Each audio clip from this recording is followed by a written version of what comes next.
I would like to call this hearing to order this morning and welcome all of our members of the first panel. We genuinely appreciate your being with us today and your testimony on this very important subject matter of greenhouse gas regulations. I might say that today is the 20th day of our American Energy Initiative. I'm going to stop my clock. And this morning, as I said, we will focus on the Environmental Protection Agency's greenhouse gas regulations. Now, there are so many regulations coming out of EPA that it's very easy to trivialize the impact of these regulations. EPA's greenhouse gas regulations range from rules setting new emission standards for cars and trucks to complex permitting requirements for donut factories, farmers, to rules affecting power plants. These greenhouse gas rules are a regulatory overreach, in my view, and serve as a backdoor cap and tax policy that Congress rejected in the last Congress.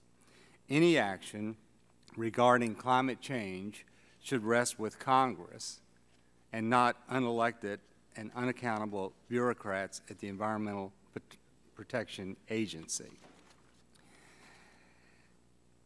As a matter of fact, under Lisa Jackson as administrator at EPA, I think she's unequivocally demonstrated that she intends to decide what fuels will be used to produce energy in America.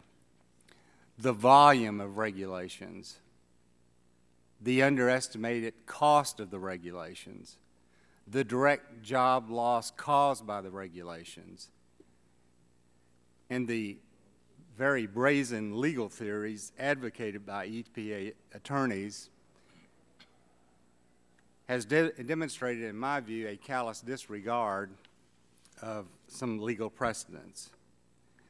And the lack of concern about the families, for example, of coal miners who lose their jobs, and people who work at utilities that burn coal that lose their job, and the impact that it has on their family, is something that I think we frequently just sweep under the rug.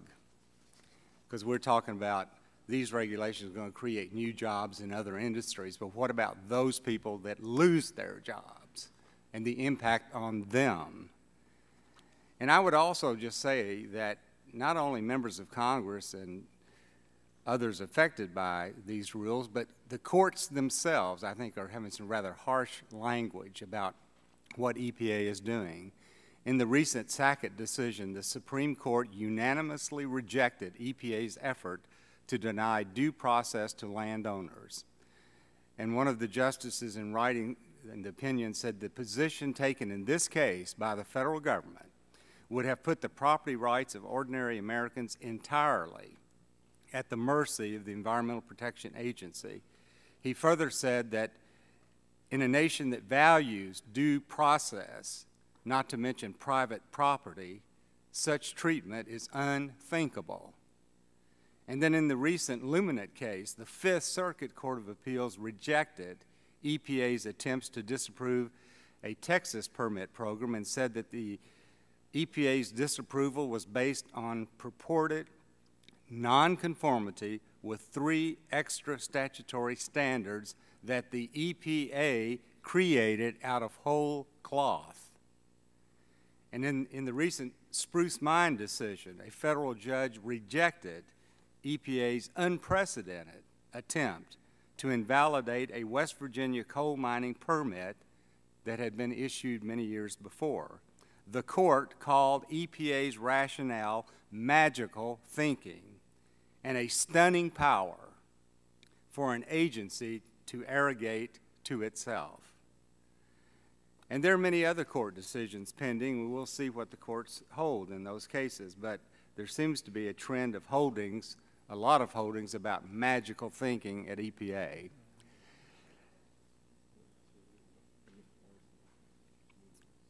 It does seem to be an EPA fulfilled prophecy that no new coal plants will be built in this country. And on our current path, it appears to be this administration's fulfilled prophecy that electricity prices are going to go up. It's simply not acceptable, and I think we have an obligation and responsibility to work tirelessly with our colleagues to stop these policies that destroy jobs and will increase consumer electricity prices, particularly at this time in our nation's history when we're trying to stimulate our economy. Once again, I do appreciate the witnesses being here, and we look forward to your testimony. At this time, I'd like to recognize the gentleman from Illinois, Mr. Rush, for a 5-minute opening statement. I want to thank you, Mr. Chairman. Today's hearing continues the concerted effort by those of the majority party to weaken the authority of the EPA and to delegitimize the agency's regulation as unnecessary job killers. In an attempt to counteract all the various respected, peer-reviewed studies that show that the environmental protection industry actually creates jobs and stimulates the economy, as well as leading healthier and more productive constituencies. Today we will hear more tall tales that attempt to debunk these facts and lead us to believe that any policy that regulates greenhouse gases will automatically lead to increased job losses. However, it is extremely important, Mr. Chairman, for all of us to remember that just because a few industry sources tell us that regulating greenhouse gases will be costly and will yield little to no benefit, does not make it true. In fact, Mr. Chairman, I would like to submit for the record a June 6 Chicago Tribune article entitled "Extraordinary Extremes. Climate Scientists Explain Our Crazy Weather." This is an article written by former panelists who once appeared before this subcommittee, Dr. Donald Weebles, a professor in the departments of atmospheric sciences and electrical and computer engineering at the University of Illinois at Champaign-Urbana, and Mr. Aaron Packman, a civil and environmental engineering professor at Northwestern University. These two climate change experts report that, and I quote, "In March, more than 15,000 warm weather records across our country was broken. My city, Chicago, had its warmest March in recorded history. The National Oceanic and Atmospheric Administration received 223 reports of tornadoes. 80 of these tornadoes occurred in March alone. Ohio and parts of the Southeast faced a string of tornadoes in early March that caused an estimated $1.5 billion worth of damage." Mr. Chairman, these experts note that scientific models suggest that these types of natural disasters are likely related to human-induced climate change. But also, they advise, fortunately, that there are steps that we can take to mitigate these effects. And I quote again, we can grow America's investment in renewable energy, powering more homes with wind and solar energy. We can advance energy efficiency policies and use better appliances and equipment that avoid wasting energy and save money on utility bills. We can manufacture and drive more fuel-efficient cars that save money at the gas pump, lessen America's dependence on foreign oil, and reduce greenhouse gas pollution. Mr. Chairman, my fear for today's debate is that it's being framed in a way where we are presented with a false choice between implementing environmental standards to protect our citizens or allow, quote, job killing in the, quote, EPA regulations to move forward. In fact, history has proven that we can indeed do both. We can protect our environment while also strengthening our economy through sensible and balanced regulations that create jobs and new technologies, protect the public health, increase worker productivity, and promote clean air. We've done precisely this before, and Mr. Chairman, I'm certain and I trust that we will do it again. With that, I yield back the balance of my time. Gentleman's time has expired. This time, recognize the gentleman from Michigan, Mr. Upton, Chairman of the Energy and Commerce Committee, for opening statement. Well, thank you, Mr. Chairman. It was nearly 3 years ago that cap-and-trade legislation was being voted on by this committee and then the full House, and few of us who were involved in that debate are likely to ever forget it. Cap-and-trade, at least for me and many others, was bad news all around, high cost without benefit. Nonetheless, proponents made their case in favor of it, and one of their arguments is very relevant to today's hearing. At the time, EPA Administrator Lisa Jackson and other supporters asserted that enacting cap-and-trade legislation was far less costly alternative to piecemeal EPA regulations seeking to achieve the same ends. I certainly did not agree with their logic that we should pass a bad global warming bill in order to avoid worse nightmares and regulations. But Administrator Jackson was right about one thing. As awful as cap-and-trade energy taxes would have been, the agency's greenhouse gas regs are looking even worse. And EPA has only begun to roll out its regulatory agenda. We're already seeing the agency's greenhouse gas permitting requirements acting as yet another roadblock to the economic recovery and job growth.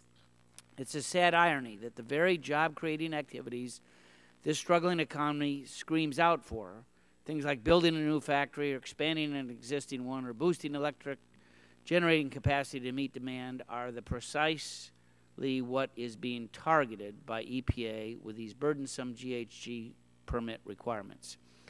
And this new red tape is above and beyond the long list of other measures imposed by the Clean Air Act and other statutes.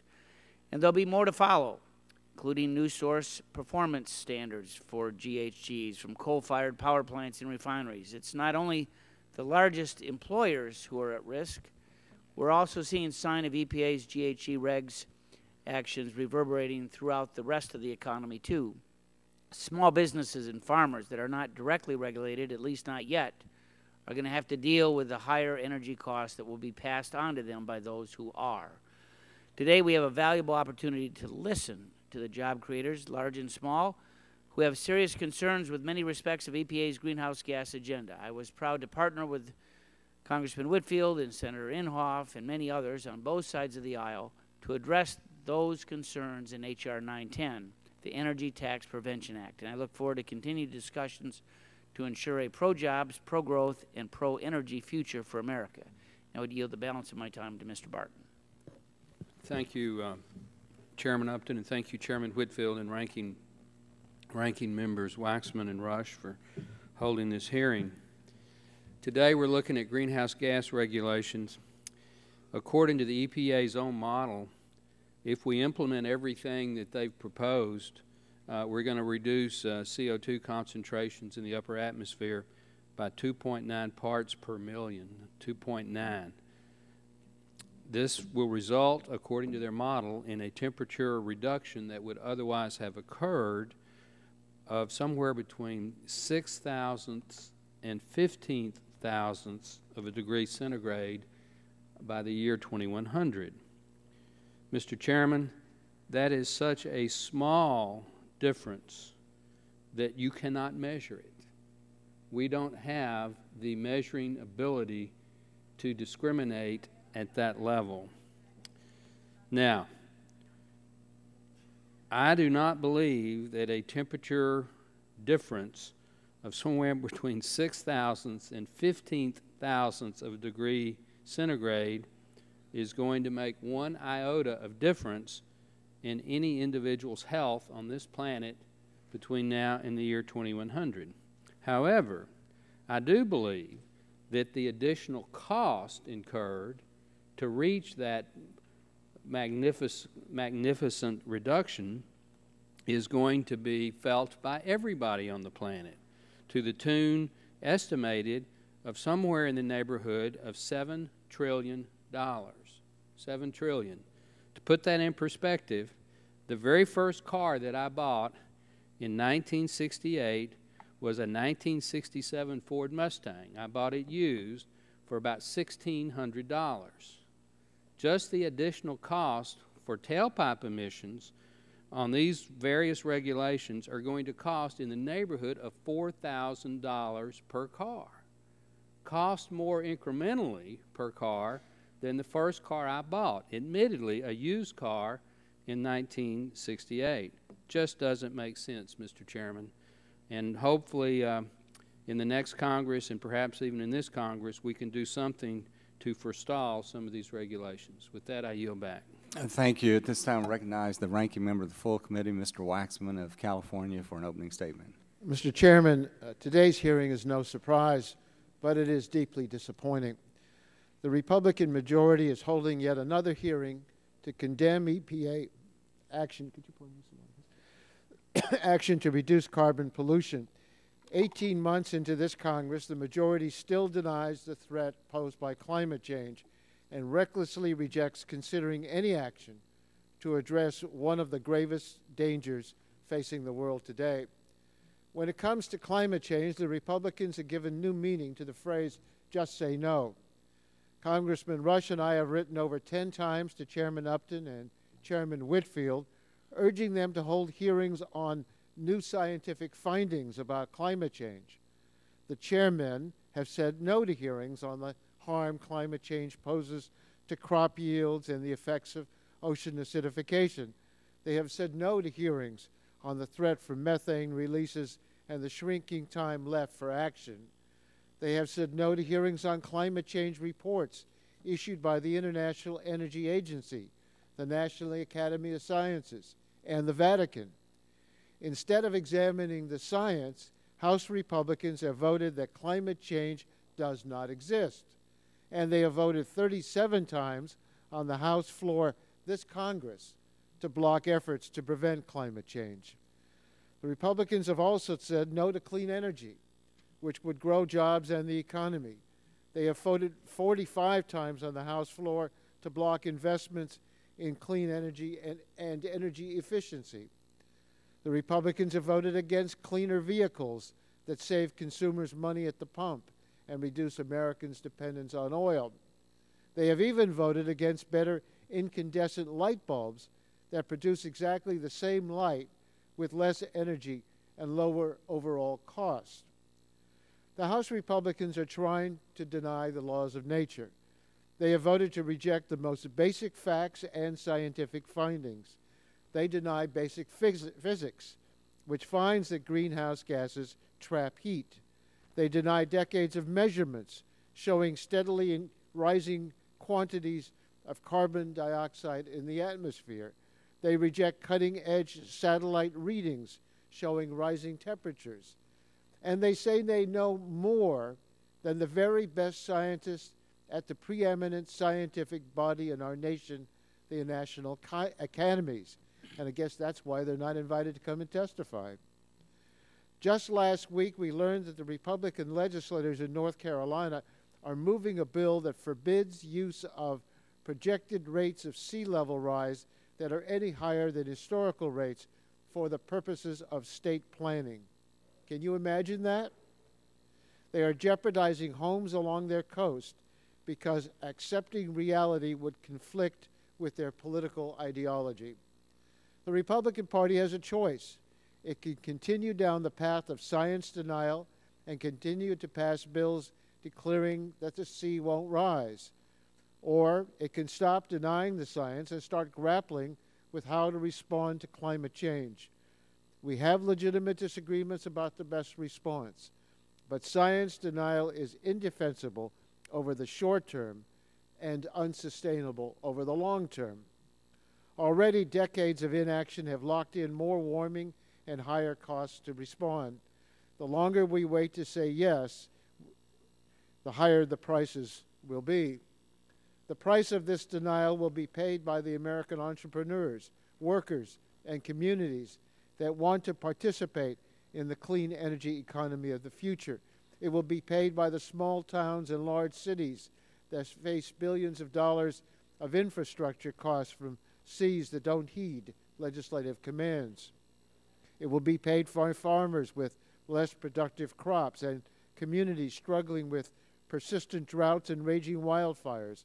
It will be paid by over 1 million species of animals and plants that may go extinct. The price of this denial will be paid by many generations to come, starting with our own children and grandchildren. This is worse than disappointing. It's shameful. Yield back my time. Gentleman yields back balance of his time. At this time, are there any other opening statements? Okay. This time, we welcome the first panel once again, and I'll introduce all of you at this point.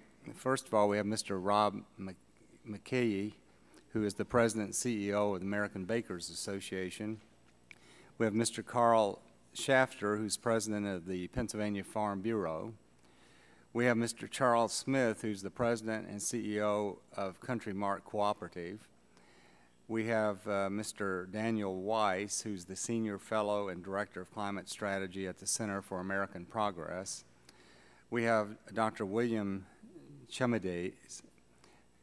Would you pronounce it for me, Doctor? It's Shamidas, but I'm using lots of different Shamides. Variations, as you might expect. Okay. Well, we thank you for being here, and he is the Dean and Nicholas Professor of the Environment at Duke University. We have Dr. Lewis Anthony Cox, who's the Clinical Professor at the Colorado School of Public Health and President of Cox Associates. And then we have Mr.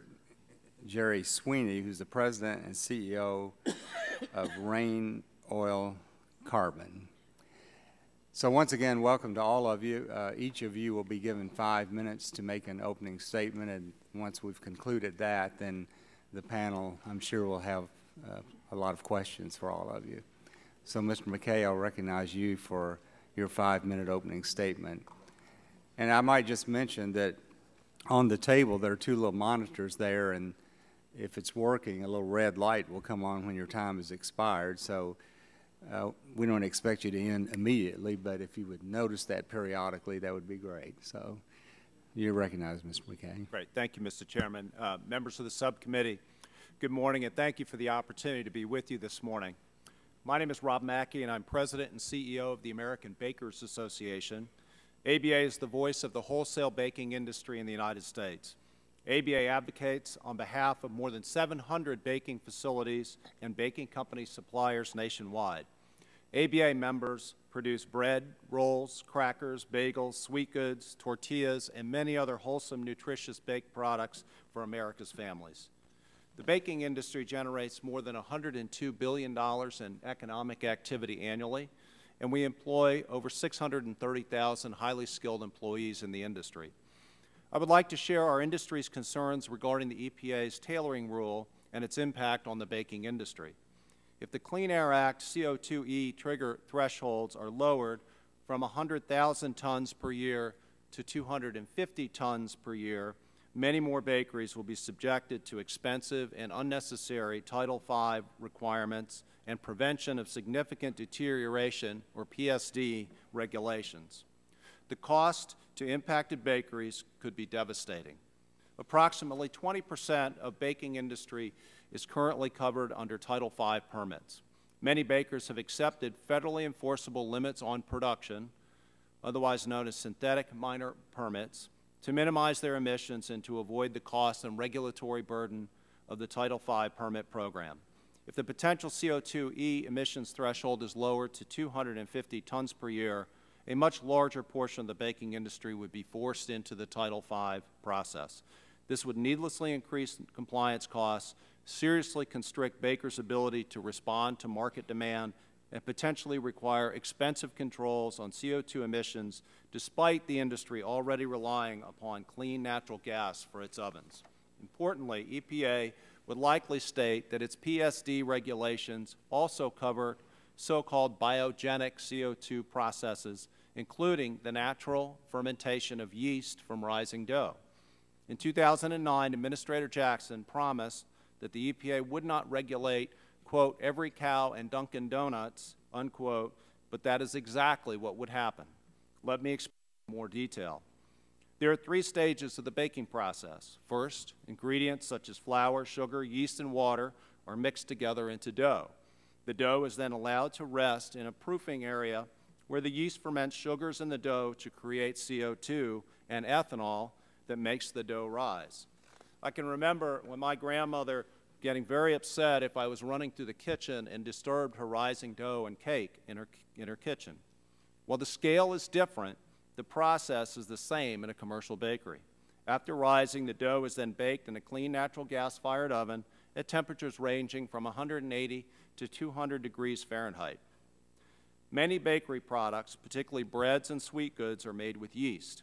Yeast is not an unpronounceable industrial chemical. It's a living, breathing organism that creates a natural chemical process. Yeast cells use food, moisture, warmth, and air to ferment and help the dough rise and create CO2 as a byproduct like we do when we breathe.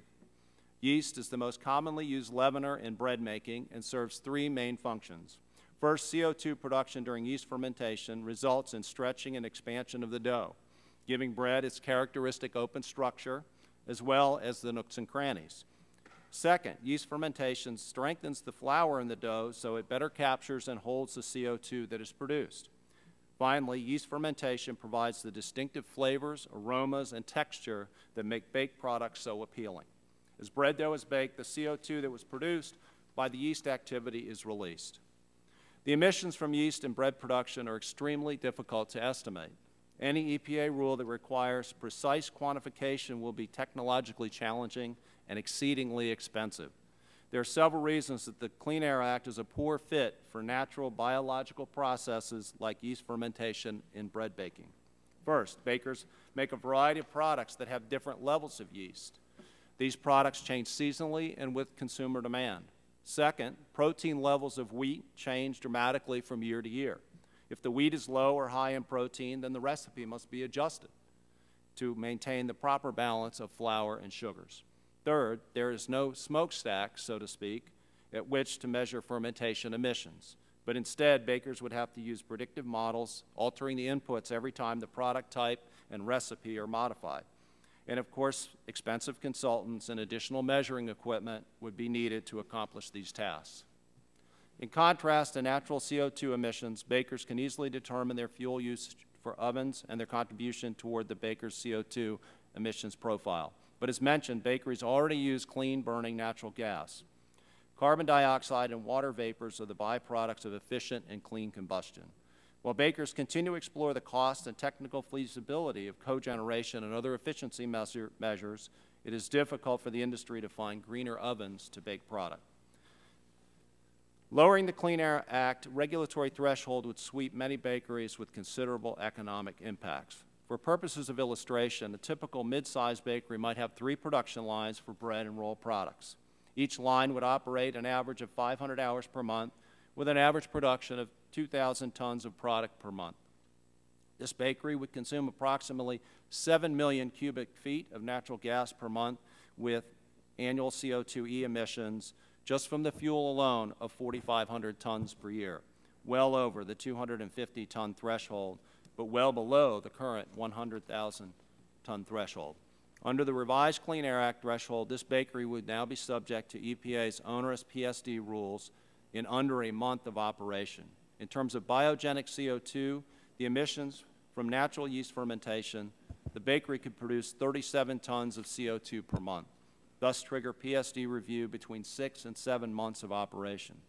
Bakeries are already subjected to excessive control technology costs for ethanol emissions, which is ironically also a natural product of yeast fermentation.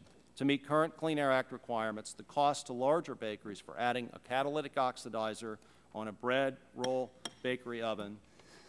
Mr. McKay, you're about 2 minutes over, so if you'd conclude. I will do that. Sorry, Mr. Chairman.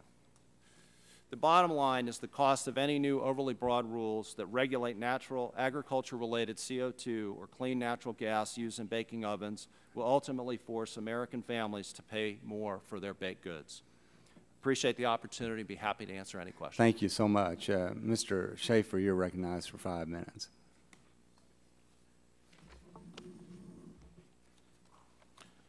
Mr. Chairman, Ranking Member, and members of the committee, my name is Carl Schaefer. I have the privilege of serving on the Board of Directors of the American Farm Bureau Federation and as President of the Pennsylvania Farm Bureau. I'm pleased to offer this testimony on their behalf.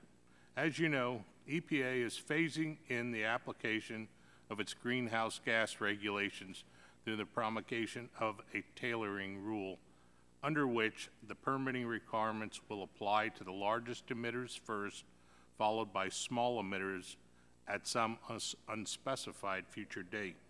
But even with this phased-in approach, farmers and ranchers are already being adversely affected by greenhouse gas regulations through increased fuel and energy costs passed down by utilities and refineries. EPA itself estimated that there are more than 37,000 farms and ranches that emit between 100 and 25,000 tons of greenhouse gases per year who would likely be subject to Title V or operating permit requirements. This is concerning since, in the final tailoring rule, EPA estimated the average cost to obtain a permit would be more than $23,000. Using EPA's own numbers, just the expense of obtaining permits will cost agriculture more than $866 million. These costs are a significant burden to livestock producers. While the tailoring rule has thus far deferred those permitting requirements for agricultural facilities, we still have two major concerns with the tailoring rule. First, it can only defer the permitting requirements for smaller emitters, not exempt them completely. The Clean Air Act clearly and specifically defines major sources as those emitting more than 100 tons or 250 tons of regulated pollutants per year. To put this in perspective, we're talking about farms with 25 dairy cows, 50 beef cattle, or 200 hogs. These numbers represent about 90% of America's livestock production, which would be subject to Title V permitting requirements. Even by the standards of my father's generation, these numbers do not describe large farms. Only Congress can change these thresholds.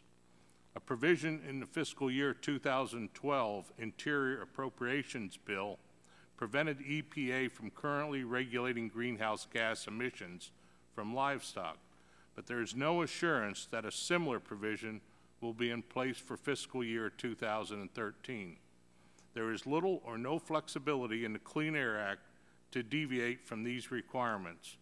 Although the EPA administrator has expressed an intention not to regulate livestock emissions, there is nothing in the statute granting the administrator the authority to exempt agriculture from regulation. Secondly, the tailoring rule is one of several greenhouse gas rules that are being challenged in the Court of Appeals for the District of Columbia. Oral arguments were heard on all the rules in late February, and a decision on the legality of these rules is expected in the very near future. A court ruling overturning the tailoring rule would immediately make the feared direct cost described previously become a sudden reality for farmers and ranchers across the nation. This regulatory train has already headed down the tracks and is picking up speed. I want to thank you for your conveying this hearing and the invitation to testify, and I welcome taking your questions. Thank you very much. Mr. Smith, you're recognized for 5 minutes. Chairman Whitfield, Ranking Member Rush, and members of the subcommittee, thank you for giving me the opportunity today to testify at the hearing on the American Energy Initiative. My name is Charlie Smith, and I'm President and CEO of CountryMark. As EPA continues to regulate... Mr. Smith, is your microphone on? Is that light on? It is now. Let me start over. Anyway, I'm President and CEO of CountryMark, and I believe it's important for Congress to understand how the process affects companies such as CountryMark. CountryMark's an oil refinery. We're pretty different from any other refinery in the world. We're owned by over 100,000 farmers. We're leaders in distribution of biodiesel and ethanol. The crude we refine is 100% American. It comes from the oil fields of Indiana, Illinois, and Kentucky. We refine 27,000 barrels per day of crude, which makes us one of the smallest refineries in the country. The other refinery in the state of Indiana is 15 times larger than us. We're a very small fish in a very big pond. My written testimony provides more details into CountryMark's position on greenhouse gas regulations. My oral testimony today, I'd like to focus on a few areas. The cost of regulatory burdens on our industry are dramatically underestimated by the EPA many times. For example, the EPA required CountryMark to install continuous emissions monitoring systems at our refinery. The EPA's cost estimate was that this would cost $9,500 per refinery and would have no impact on the refinery. In fact, the EPA did not even convene the SABREFA process to look at the cost and the impact on small business refiners. In the end, we spent $450,000 to install that equipment. We'll spend $4 million over the next 10 years to operate it. The EPA's cost estimate for that same equipment was $10,000. The EPA pursues its regulatory goals with multiple rules, producing harmful uncertainty for our industry. In May 2010, the EPA issued its final rule addressing greenhouse gas emissions from stationary sources. Under that tailoring rule, existing facilities with carbon dioxide emissions exceeding 100,000 metric tons per year required to obtain an updated operating permit. In addition, facilities that implement modifications increasing CO2 emissions by 75,000 metric tons would require a PSD permit.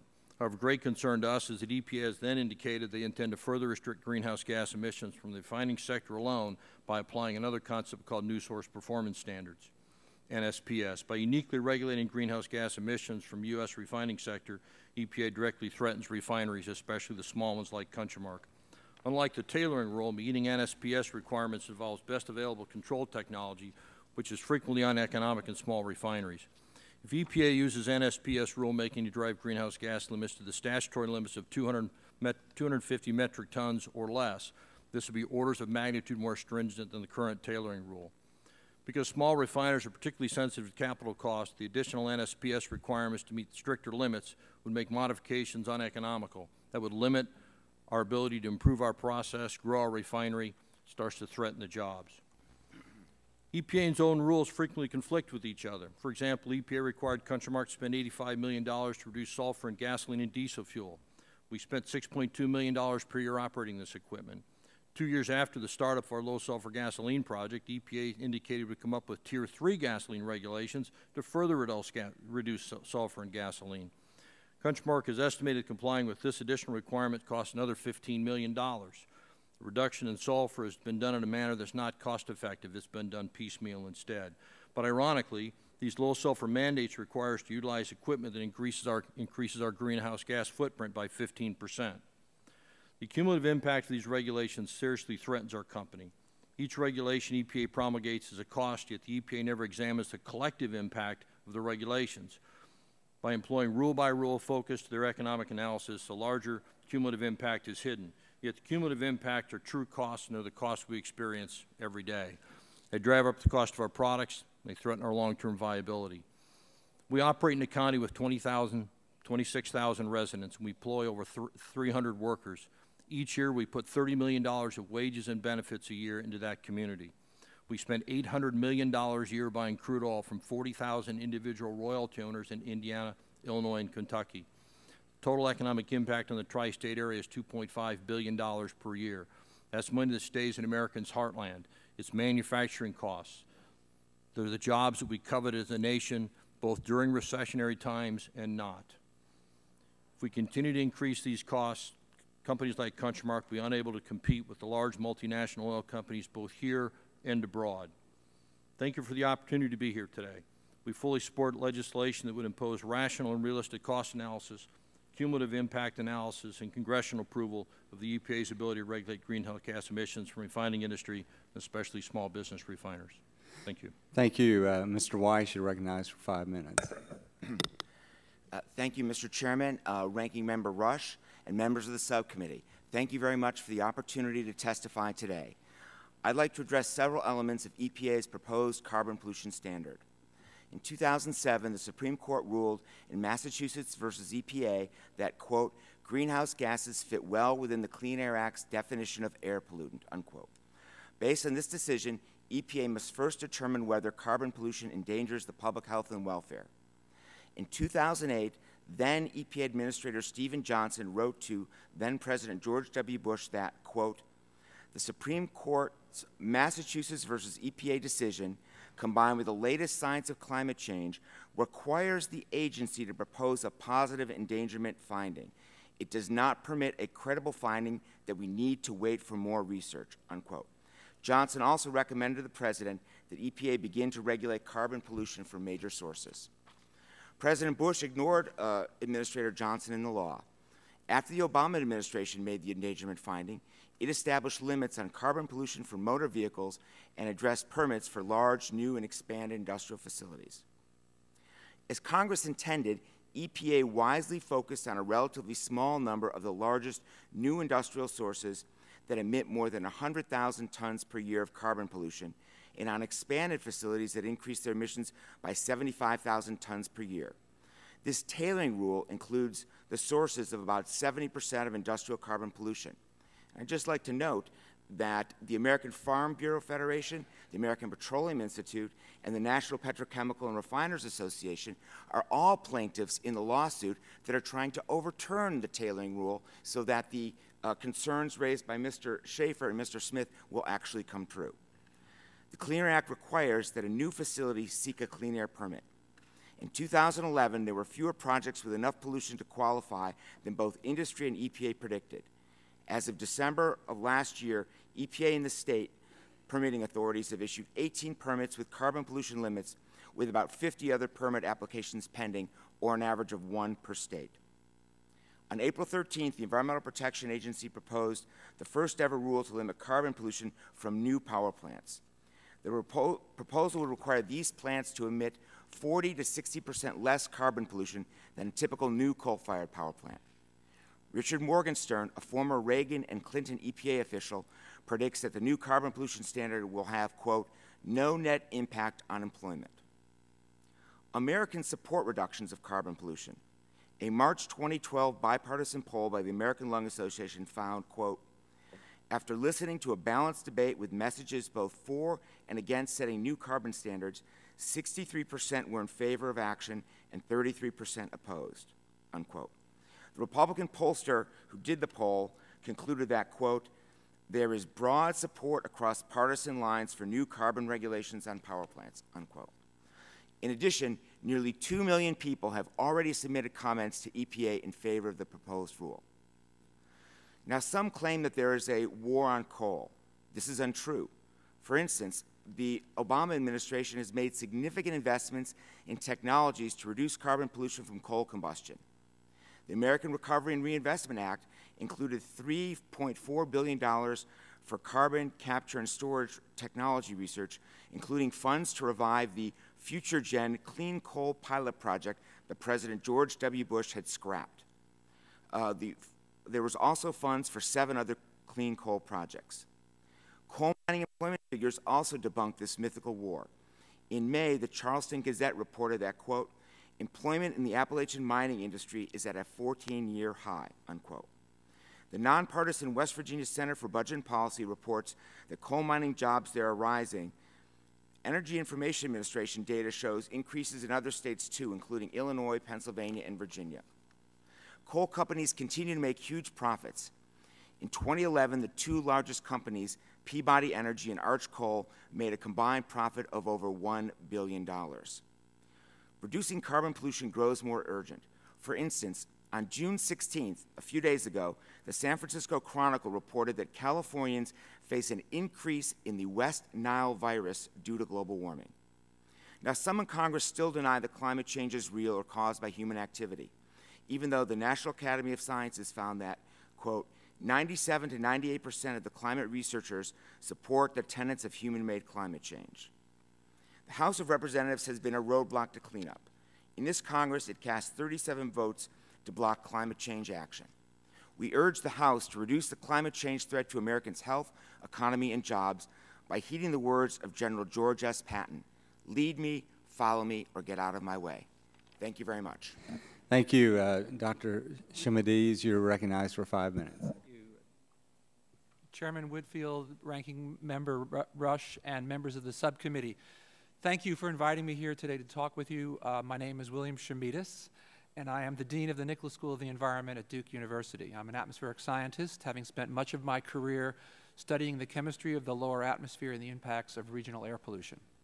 I'm speaking to you today in my role as Vice Chair of the report America's Climate Choices, issued by the National Research Council of the National Academy of Sciences.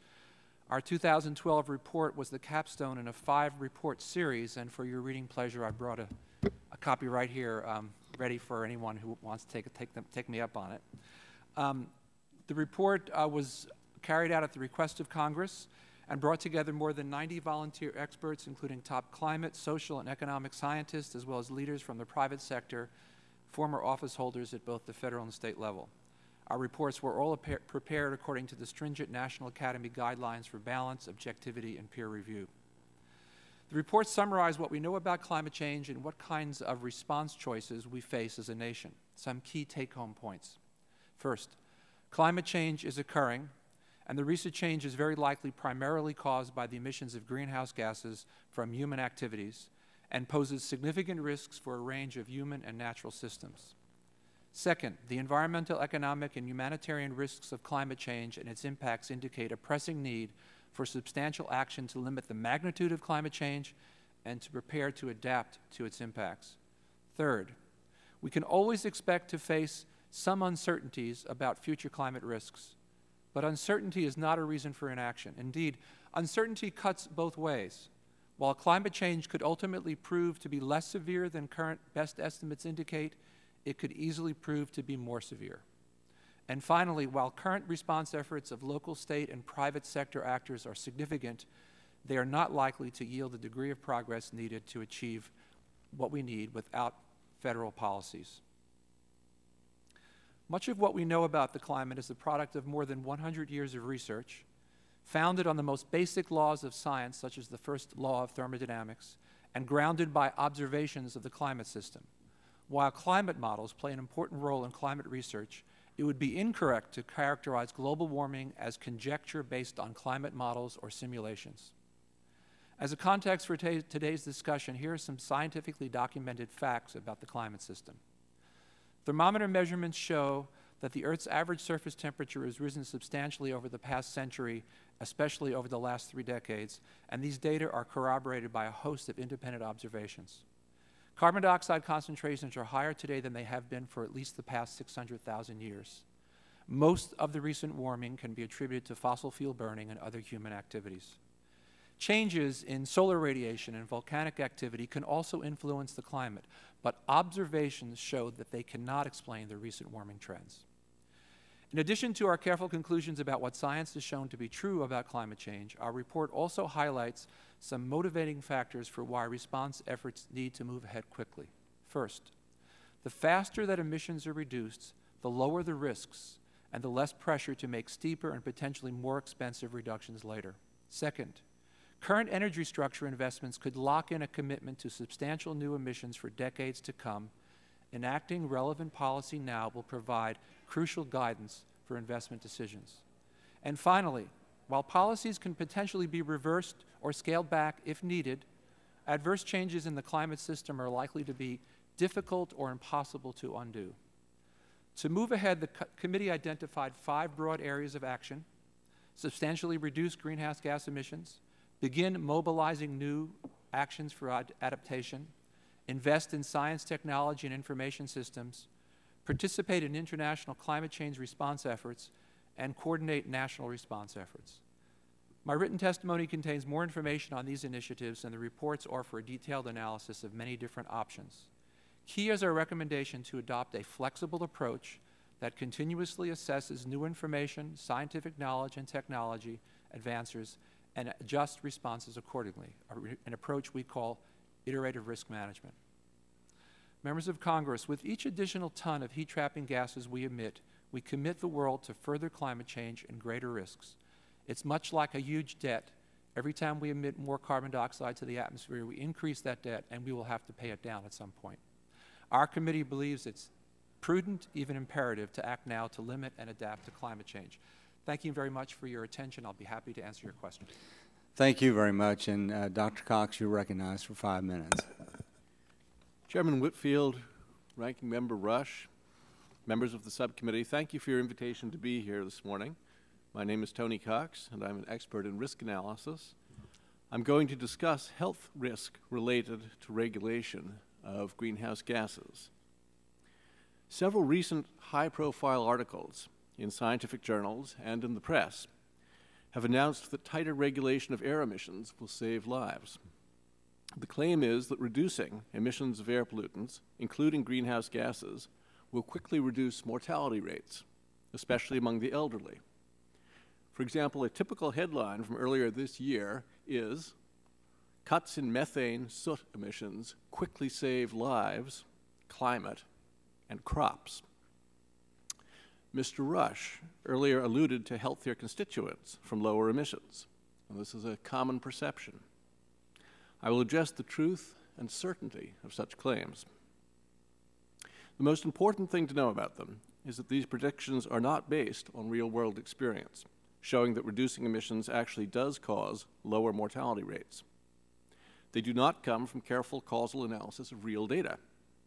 Instead, they are based on hypothetical computer model projections and on unverified statistical assumptions.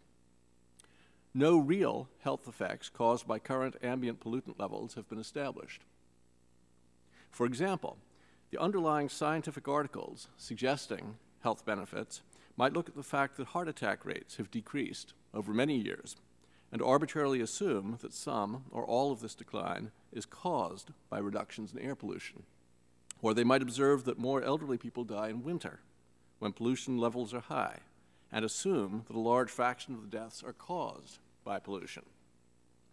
But more careful causal analysis suggests that these conclusions do not follow from the data. When testable causal hypotheses about pollution health effects are formulated and compared to data, they turn out to be mistaken. Predicted physiological changes in individuals and mortality changes in populations do not actually occur following changes in pollution levels. What is left is a set of ambiguous statistical associations that have no clear health implications.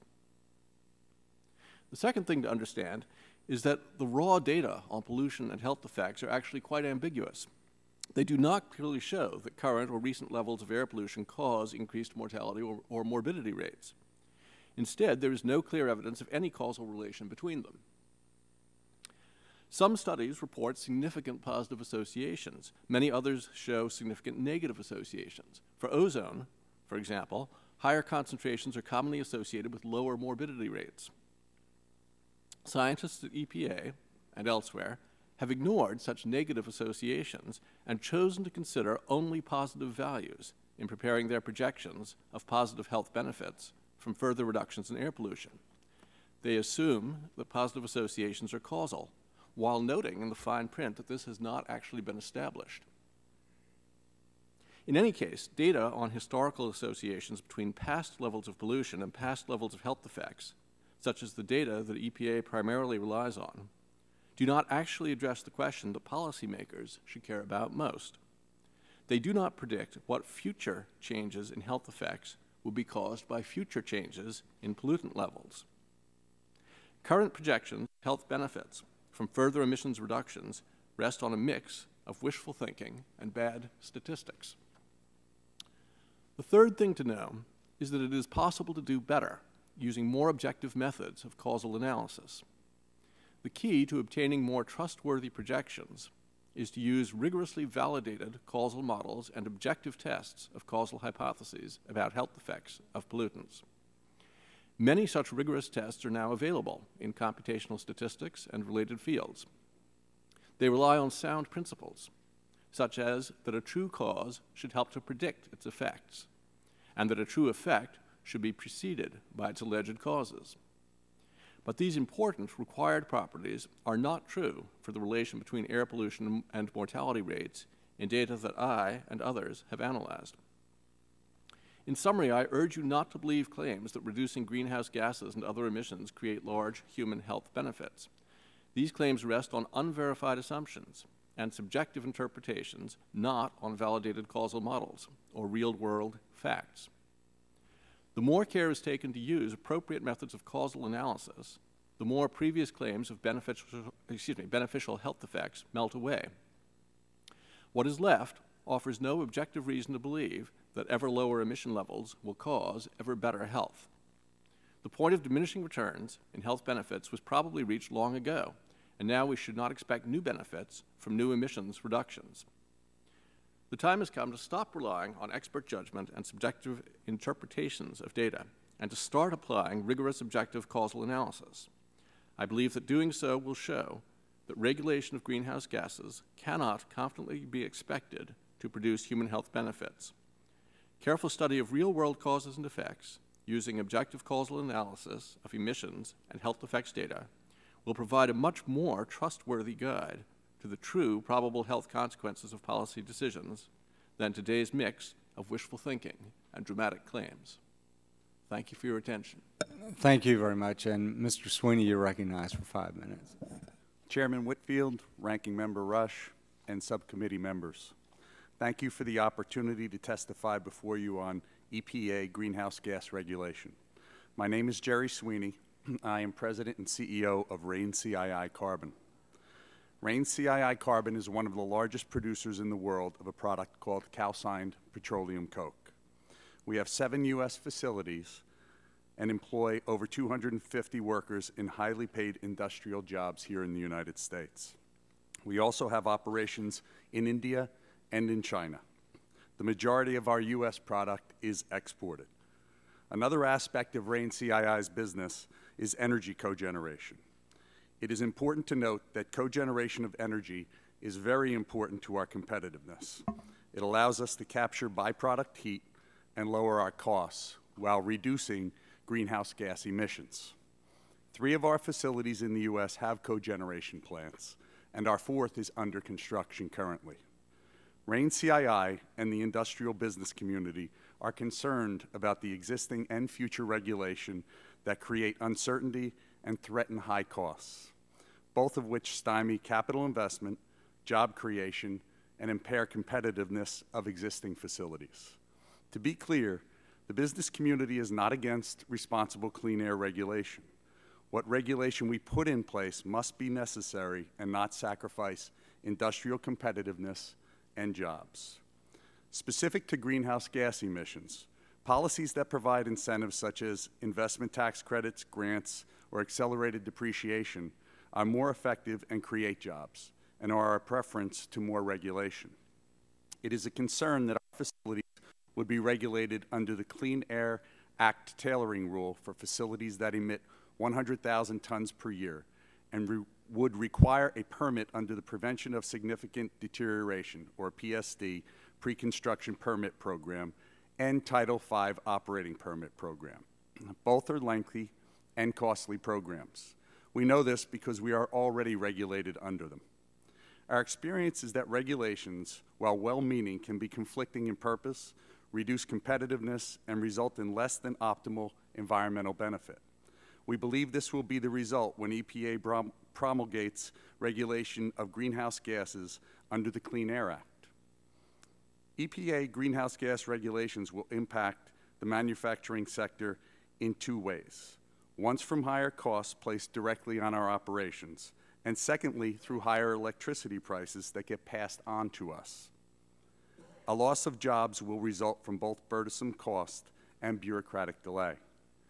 For instance, we sit before you today waiting for a determination by EPA on the impact of acid rain program, CAIR, and the cross-state air pollution rule on an existing energy cogeneration project now under construction and upon which we have had discussions with the EPA over the last 5 months.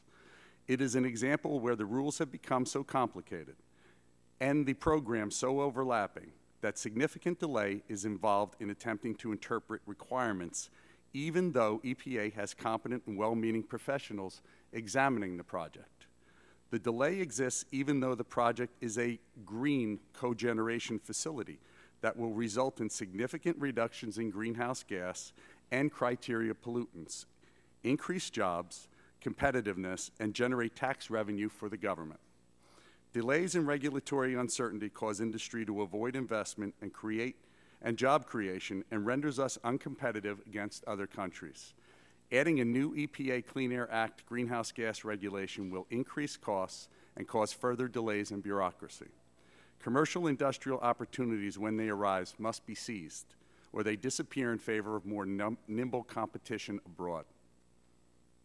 As for cost competitiveness, an unlevel regulatory playing field against U.S.-based manufacturing production will favor production from offshore facilities. By example, our facilities in India and China are not burdened by greenhouse gas regulation. In addition, our Indian facility has benefited from emission credits for adding cogeneration to its process. One need only contrast that with the methods that are being proposed to be used to regulate greenhouse gas under the Clean Air Act for our U.S. facilities, which would represent a burden and restriction without incentive. There is no question that Clean Air Act regulation of greenhouse gas emissions will deter production, investment, and job creation in the U.S. in favor of other countries. I thank you. Thank you, Mr. Sweeney, and thank all of you for your testimony. And this time I recognize myself for 5 minutes of questions. Dr. Cox, I was looking at your biography or background, and you have multiple degrees from Harvard, Stanford, MIT. Do you have one from Duke as well? Or? I have not yet had the privilege. Okay. But I understand you also have a PhD in risk analysis. You're a member of the National Academy's Board on Mathematical Sciences and their applications, and you're an honorary full professor of mathematics at the University of Colorado at Denver. Is that correct? Yes, that's correct. Now, in your professional opinion, and you've looked at this closely, are there public health risks from greenhouse gas emissions? No, there are not public health risks from inhalation of greenhouse gases. To the extent that greenhouse gases affect temperature, there may be effects on public health. For example, typically elderly mortality rates decrease as temperature warms. Conversely, typically elderly mortality rates increase if temperatures grow cooler. So there could be a temperature-related impact on public health, but not, I think, a toxic impact on public health. And are you aware of any rigorous risk assessment performed for health effects from greenhouse gases? No. I'm aware of many computer simulation studies, but no rigorous causal analyses. Now, EPA and others, whenever they talk about this regulation and many others, they emphasize the health benefits. And are there any scientifically provable health benefits of the greenhouse gas regulations? To my knowledge, there is no proved human health benefit from such regulation. Okay, thank you. Now, Mr. Smith, you're President and CEO of Country Mark, and it's my understanding that's a small refinery. Is that correct? Yes, sir, it is. And you're a cooperative. You're not a for-profit company. Is that correct? That's correct. and you basically provide most of your product to the farming community. Is that correct? That's correct. Now, it's my understanding that you have spent or will spend nearly $100 million over a 10-year period to comply with EPA's low sulfur fuel requirements just to stay in business. And yet these changes have increased greenhouse gas emissions. Is that correct, and would you elaborate correct. on that? So you're spending $100 million to comply, and you're increasing greenhouse gas emissions. That's correct. And the increase comes from two main areas. The first is we used to burn hydrogen in our process heaters, which would result in virtually no greenhouse gas emissions. We've had to take that hydrogen and use it to desulfurize the fuels, which then replaces it with natural gas, which increases CO2 emissions. And in addition to that, there's a variety of other process changes that also increase the emissions themselves. It's the way you have to desulfurize fuel. Right. Okay. Thank you. Mr. Schaefer, we've been talking about this tailoring rule, and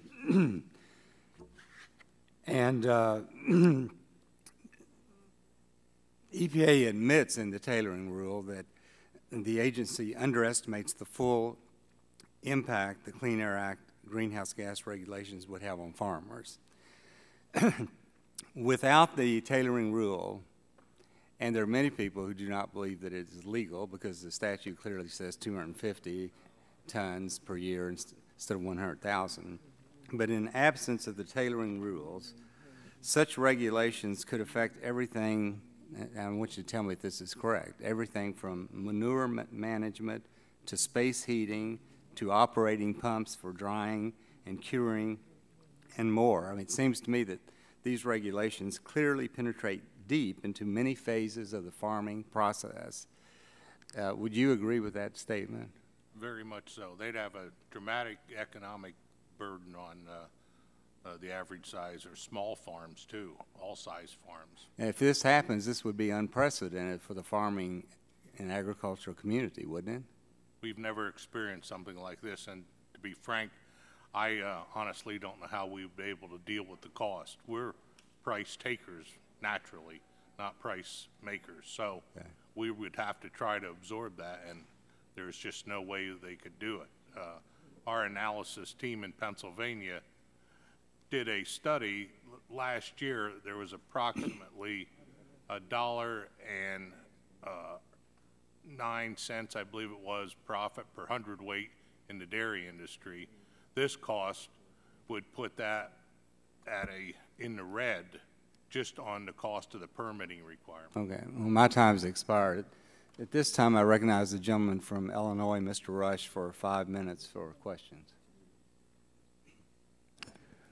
Thank you, Mr. Chairman. Dean Chemides. Yes, sir. Would you care to take a moment to explain I see you have a number of titles. You're the Dean of the Nicholas, first of all, you got your PhD. You're the Dean of the Nicholas School of Environment at Duke.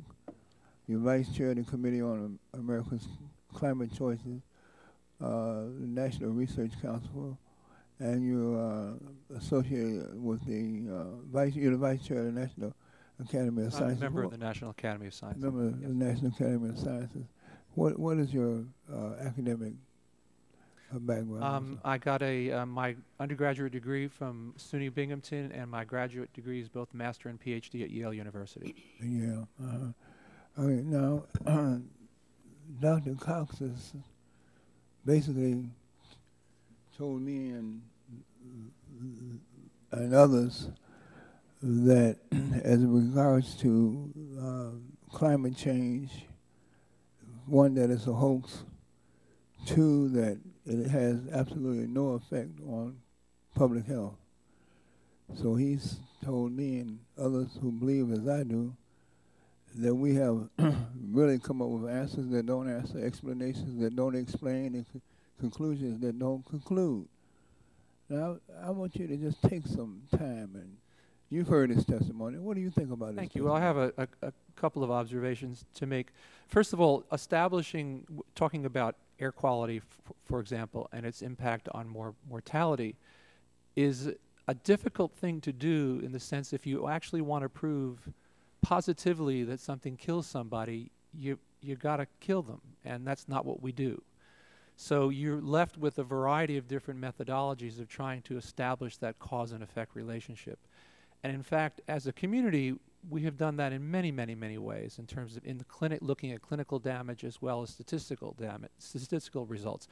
I might point out, just in terms of air quality, one study that I'm familiar with, in 1996, we had the Olympics in Atlanta. We shut down much of the transportation system. We had a major improvement in air quality during that period of time, and we saw a significant decrease in the number of asthma visitations to hospitals. That's an indication of a cause and effect relationship. It's not as obvious as actually putting someone in a laboratory and giving them air pollution and seeing what happens, but it's pretty good. With regard to climate change, I could say lots of things, but let me just say that I think we can all agree that heat waves kill. In 2003, Europe had a record heat wave, and without getting into a discussion about the role of global warming in causing that heat wave, for about a week or two, temperatures were more or less about 10 degrees above normal.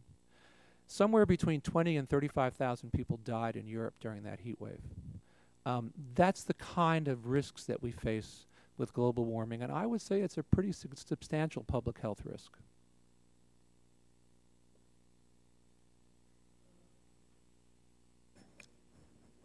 Dr. Cox also asserted that changes in the climate are only based on computer simulations and not real-world events.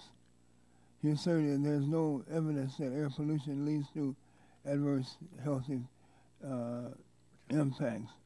As a trained atmospheric scientist, how do you respond to those of us who are policymakers who say that this whole idea of man contributing to climate change and some kind of hoax that has been perpetrated on the American people?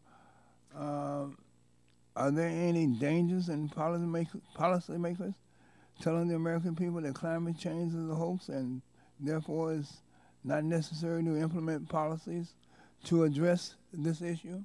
Well, Congressman, I don't quite know how to respond to a statement that climate change is a hoax because it's just simply not true in my experience, certainly not in my personal experience. There are two aspects to understanding, for example, what the health effects of climate might be. Climate change might be. One is to look retrospectively and see what are the kinds of changes we might expect to see in climate change and how have they affected public health in the past.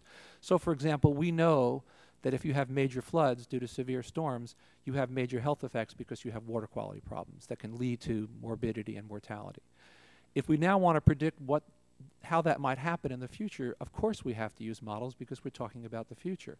But we are very certain that these are the kinds of things that will happen. We don't know exactly when or how much at a specific time, but we know they will happen, and they will definitely have public health effects because we know they have had in the past. If there's a major flood in North Carolina due to a hurricane, we know there are going to be water quality effects that are going to lead to sickness and death in North Carolina.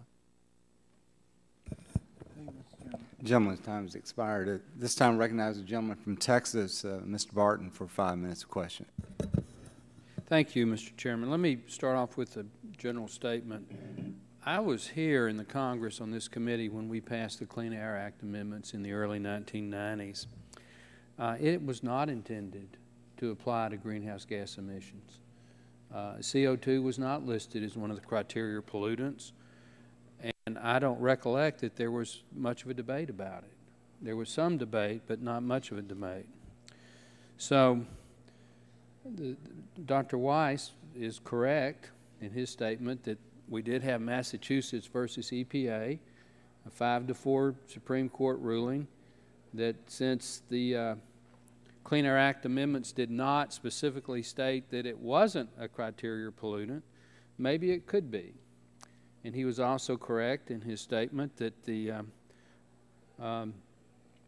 Bush administrator at the EPA said that based on that Supreme Court ruling that the EPA should conduct a study to determine whether it should be regulated. It gets pretty fuzzy after that because the Obamas came into office and they had their mind made up, and in my opinion their endangerment finding was a preconceived conclusion, and I say that because we have emails at the time that basically state that. Having said that, we're now in the position where the Obama administration is, because they couldn't do it through a legislative act of this committee or the Congress, trying to implement by the executive branch greenhouse gas regulations, and you're seeing the what I consider to be the absurdity of the application. When we put into law back in the early 90s some of these levels for major source polluters, those were quantities that were designed for those specific pollutants. Greenhouse gases are ubiquitous. They're everywhere. We create it. I'm creating it right now. So to try to say that CO2 has to be regulated the same as SO2 or NOx is just simply intellectually, in my opinion, a non-starter.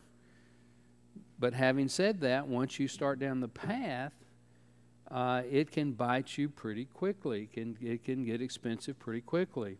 Now, the gentleman that's representing the American Farm Bureau in his testimony talks about the cost per cow, $182 per cow if you have to get a Title V permit for a major point source polluter, $91 per beef cow, $22.75 per hog.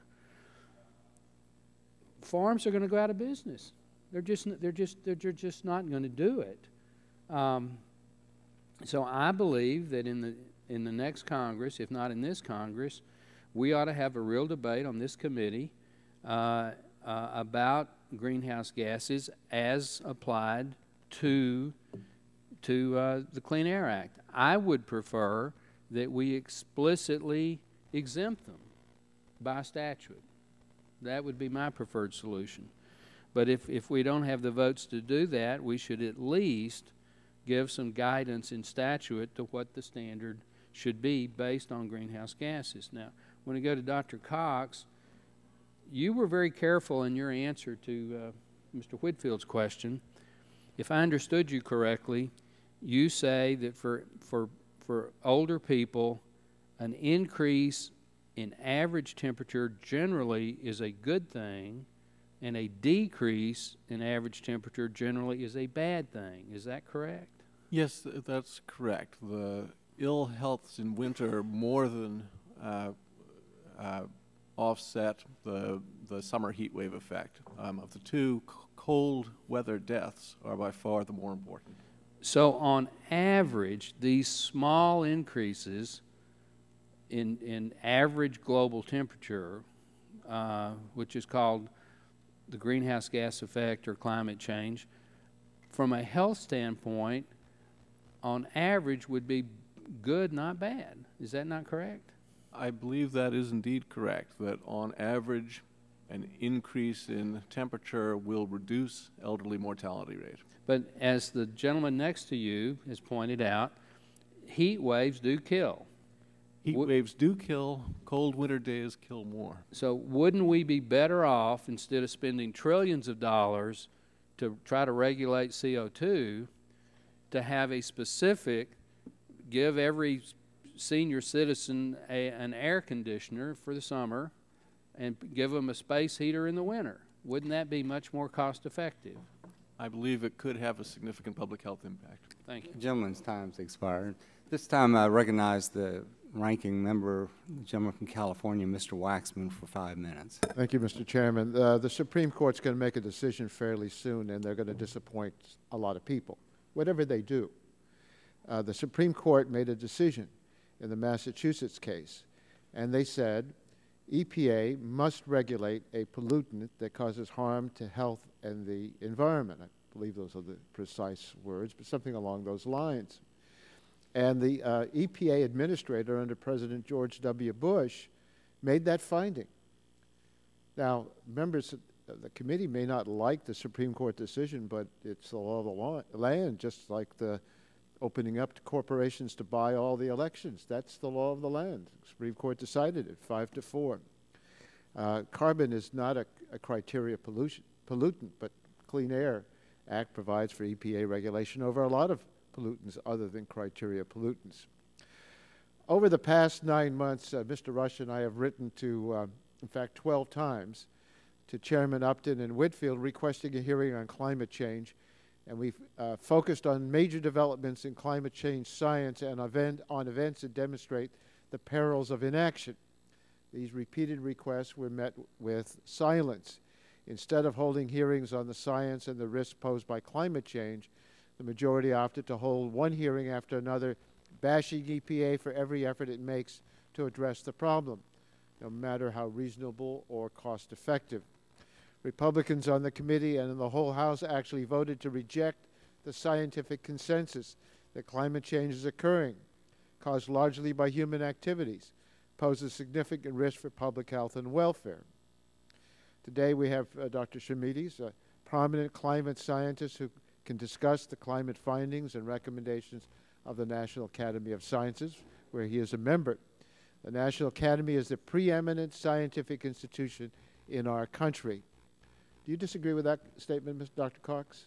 The National Academy is the preeminent scientific institution in our country? As a member of the National Academy of Engineering, I would very much like to believe that's true. Okay. Dr. Shamides, we wrote letters about the unprecedented heat wave in March and the January temperatures across the country that were 5.5 degrees above normal.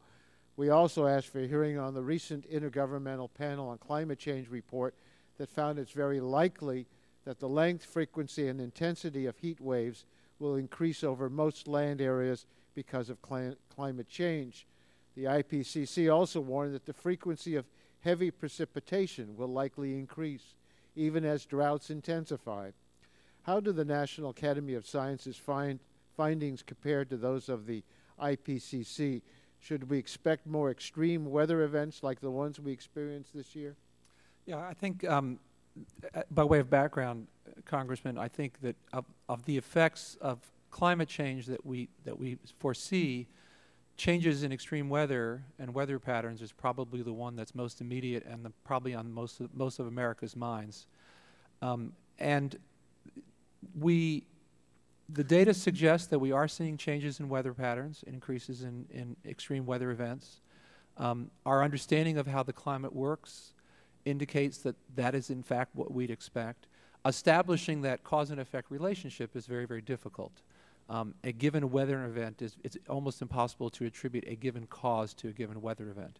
The IEA concluded that we have about 5 years to shift from traditional fossil fuel investments to clean, low-carbon energy to avoid dangerous climate change. They also found that delaying action is a false economy. For every dollar of investment avoided in the power sector in this decade, over $4 will be needed to be spent after 2020 to compensate for the increased emissions with more expensive, aggressive technologies and policies. What did the National Academy conclude about the cost of delaying action on climate change? Do they agree? We generally concluded that the longer we wait, the more expensive it will be to reach a certain goal in terms of carbon dioxide concentrations. For a variety of reasons, including the fact that there are sunk investments, that if we make investments in certain kinds of power plants and energy systems today, those investments will be sunk and will be very difficult to back out from them. We requested hearings on the impact of global warming on crop yields and the threat of the melting permafrost. Are there National Academy findings or new research on these issues that we should be aware Certainly, melting permafrost is an issue that continues to concern us, and the evidence suggests that there is continuing melting of the permafrost. What we're most concerned there is the emissions of methane trapped in that permafrost, which could exacerbate the global warming. We rarely hear from scientists about the threat of climate change and what can be done to address it. If members take one point away from this hearing, what should it be? The point is that with every ton of CO2 that we emit to the atmosphere, we are increasing the risk that we face and future generations face. And a prudent course of action, a wise course of action, is to begin to address that problem to reduce the risks that we all face. What risks? The risks of climate change, which is risks to public health, risks of severe weather, risks of having clean water and adequate water for people. There are risks in terms of geopolitical risks, in terms of international stability. We sometimes think that if something happens somewhere overseas, perhaps in Bangladesh, it's not relevant to us. I think it's very relevant to us in a global society. It enters every part of our society. Gentleman's time is expiring. Thank you very much. This time I'd like to recognize Mr. Terry for 5 minutes of questions. Thank you, Mr. Chairman. My opening statement, I guess, would be I think it's hard to take anecdotal evidence of weather and translate it into a pattern of increased catastrophes. In the state of Nebraska, we're in Tornado Alley, and yet we had a record number of fewer tornadoes this year, or hardly had any. We barely had severe thunderstorms this year.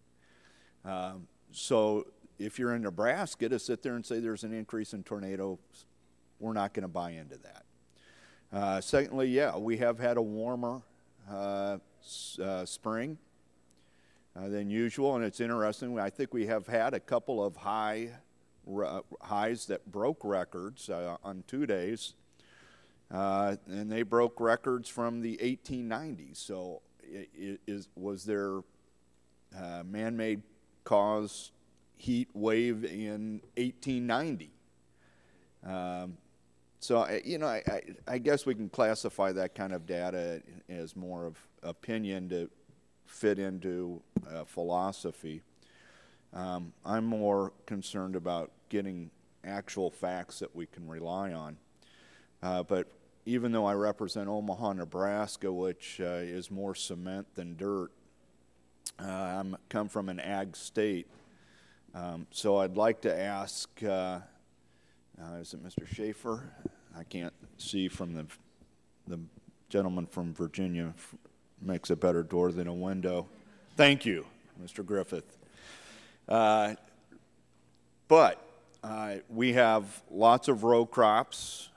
Can you tell me very quickly if you're going to have an average farm of 700 to 800 acres with the tilling, the planting, and the harvesting in 1 year, what the potential greenhouse gas emissions would be? Would you repeat that? What the potential? Take an average farm in Indiana or Nebraska or Pennsylvania, I guess. In Nebraska, it's around 700, 800 acres. Say you're planting all corn. What's going to be the yearly emissions? Is it going to be under or over 100 or 250 tons per year of greenhouse gas? It's going to be over. Okay. And that would trigger PSD or Title V? Permitting operating, and if it's over the 250 they're talking about, would trigger construction permits. And that becomes critical at a time when we're urging young people to enter into farming and coming back on the farm. So when you have a father that wants to allow for a son or daughter to enter the operation, most of the time you have to I'm going to interrupt there because I need to get to the next part, which is ranching. Let's just say cattle, or in Nebraska we have some dairy and lots of hog operations. You went through in your testimony specifically the cost per cow, cost per pig. In your calculations, did you calculate the methane at 25 times, 26 times, or 72 times, because all three of them have been thrown out in the discussion of equating it to greenhouse gas? Or was it a one-to-one? It was 4 times the cow equivalent, for instance, on dairy. Okay. That brings you up to the tons of pollutants that would be considered. And in Nebraska, most of our feedlots have significantly more than 25. They'll have hundreds. What can you do to construct to eliminate or get the tons below 250 tons per year in a feedlot? The only thing you can do is reduce the number of animals. What's going to be the impact on food prices and farming operations if you have to just take a number of feeder cows down to less than, let's say, 10 or 15 cows? The result is the American consumer is going to be living off imported food. Thank you very much. I have more, but I'll wait. Thank you very much. This time, Chair recognizes the gentleman from Texas, Mr. Green, for 5 minutes. Thank you, Mr. Chairman. For my colleague from Nebraska leaves, I noticed yesterday it was actually about 7 degrees hotter in Omaha, Nebraska than it was in Houston, Texas, which is amazing. And I wish I was a business major and went to law school so we don't deal in absolutes. But I also understand that we have an issue that our experts and our scientists say we need to deal with, and I think our issue ought to be how can Congress do it. I know last Congress we passed a cap and trade bill that couldn't get hardly a majority vote in the Senate, so that's not the solution, but we need to look for solutions of how we can do to deal with carbon release over a period of years. And hopefully we'll get to that point. Mrs. Shamiditis, you served as Vice Chair of the National Research Council panel that produced the America's Climate Choices. The report requested by Congress to investigate how the United States should respond to the challenge of climate change. Your report examined the causes and consequences of climate change and made recommendations on how to address that.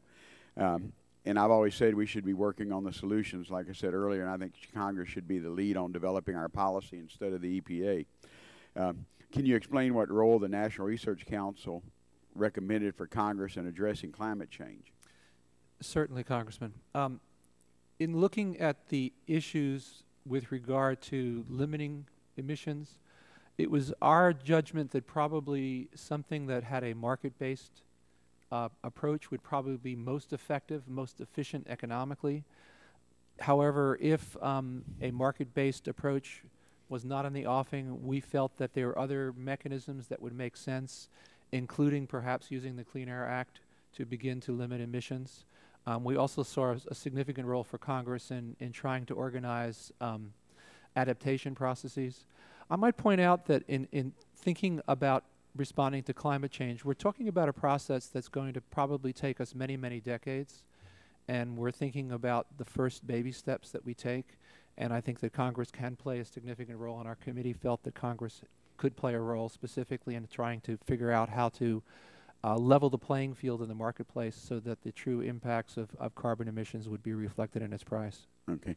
I know that for a successful policy we need to develop, we have to promote economic growth. And again, we're in a political system here, so it has to be something we have a lot of buy-in from, not only from rural areas, but urban areas and Republicans, Democrats, and everyone. But some people say that any policy change to address climate change is only going to do harm to our economy. Can you respond to that? Your report looked at these issues and global competitiveness. Certainly, I can address it to some extent. I'm not an economist, so I need to be careful.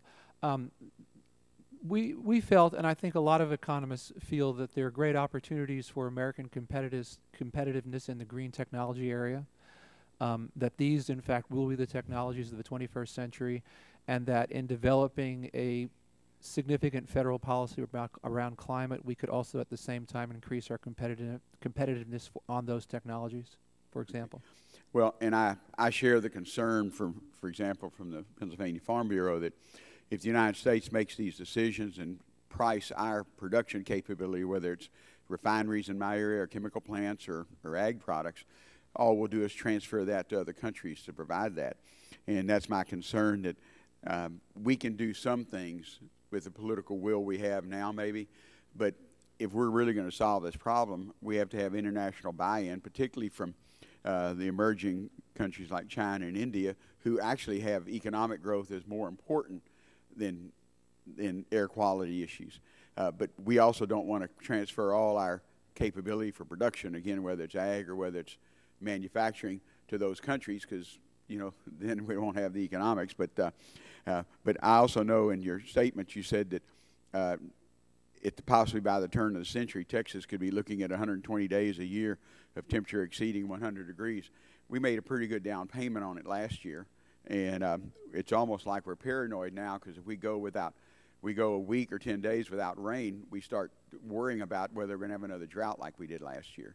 So although, in all honesty, we've had floods in North Carolina throughout recorded history, we've had droughts throughout history in Texas, but I think Congress ought to do some things to get us on that road, and I think that's where we ought to go from this hearing. And thank you, Mr. Chairman.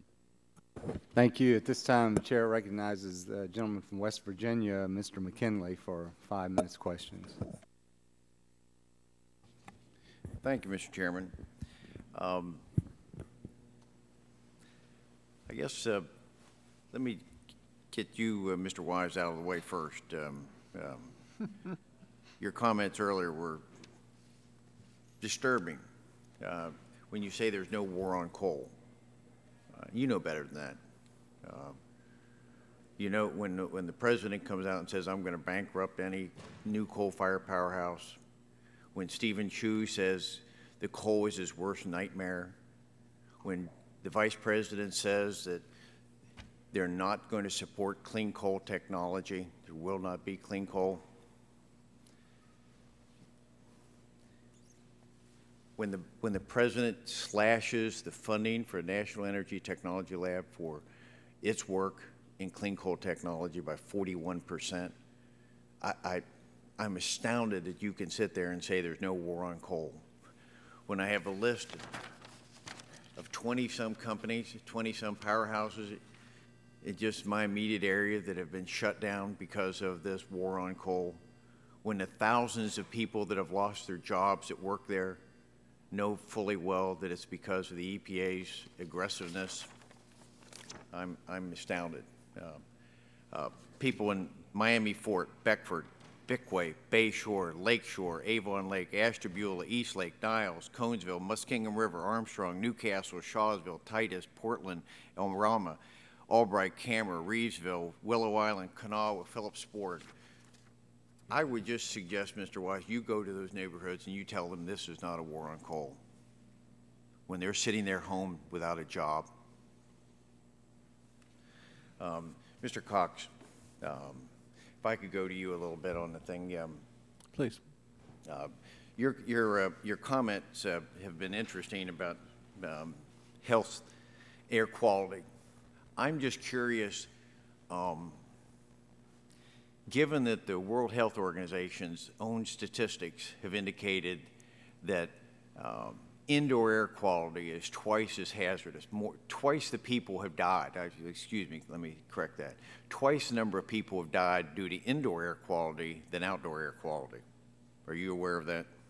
I don't think that I was, no. I'm sorry? No. Okay. Also, that the EPA came out in their own website saying the indoor air quality is 96 times worse than outdoor air quality. I'm trying to understand as an engineer. Someone needs to teach me, then why are we so focused on shutting down our plants and our facilities and putting people out of work when the real threat to our health and safety is on indoor air quality? Yeah.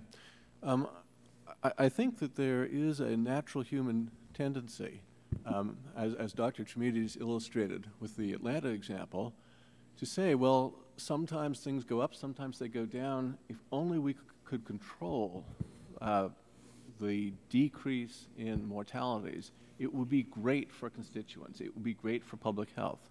And what they forget is to look quantitatively at questions like was there a reduction in mortality rate in Atlanta, for example, that was any greater than the reductions elsewhere that wouldn't have occurred anyway?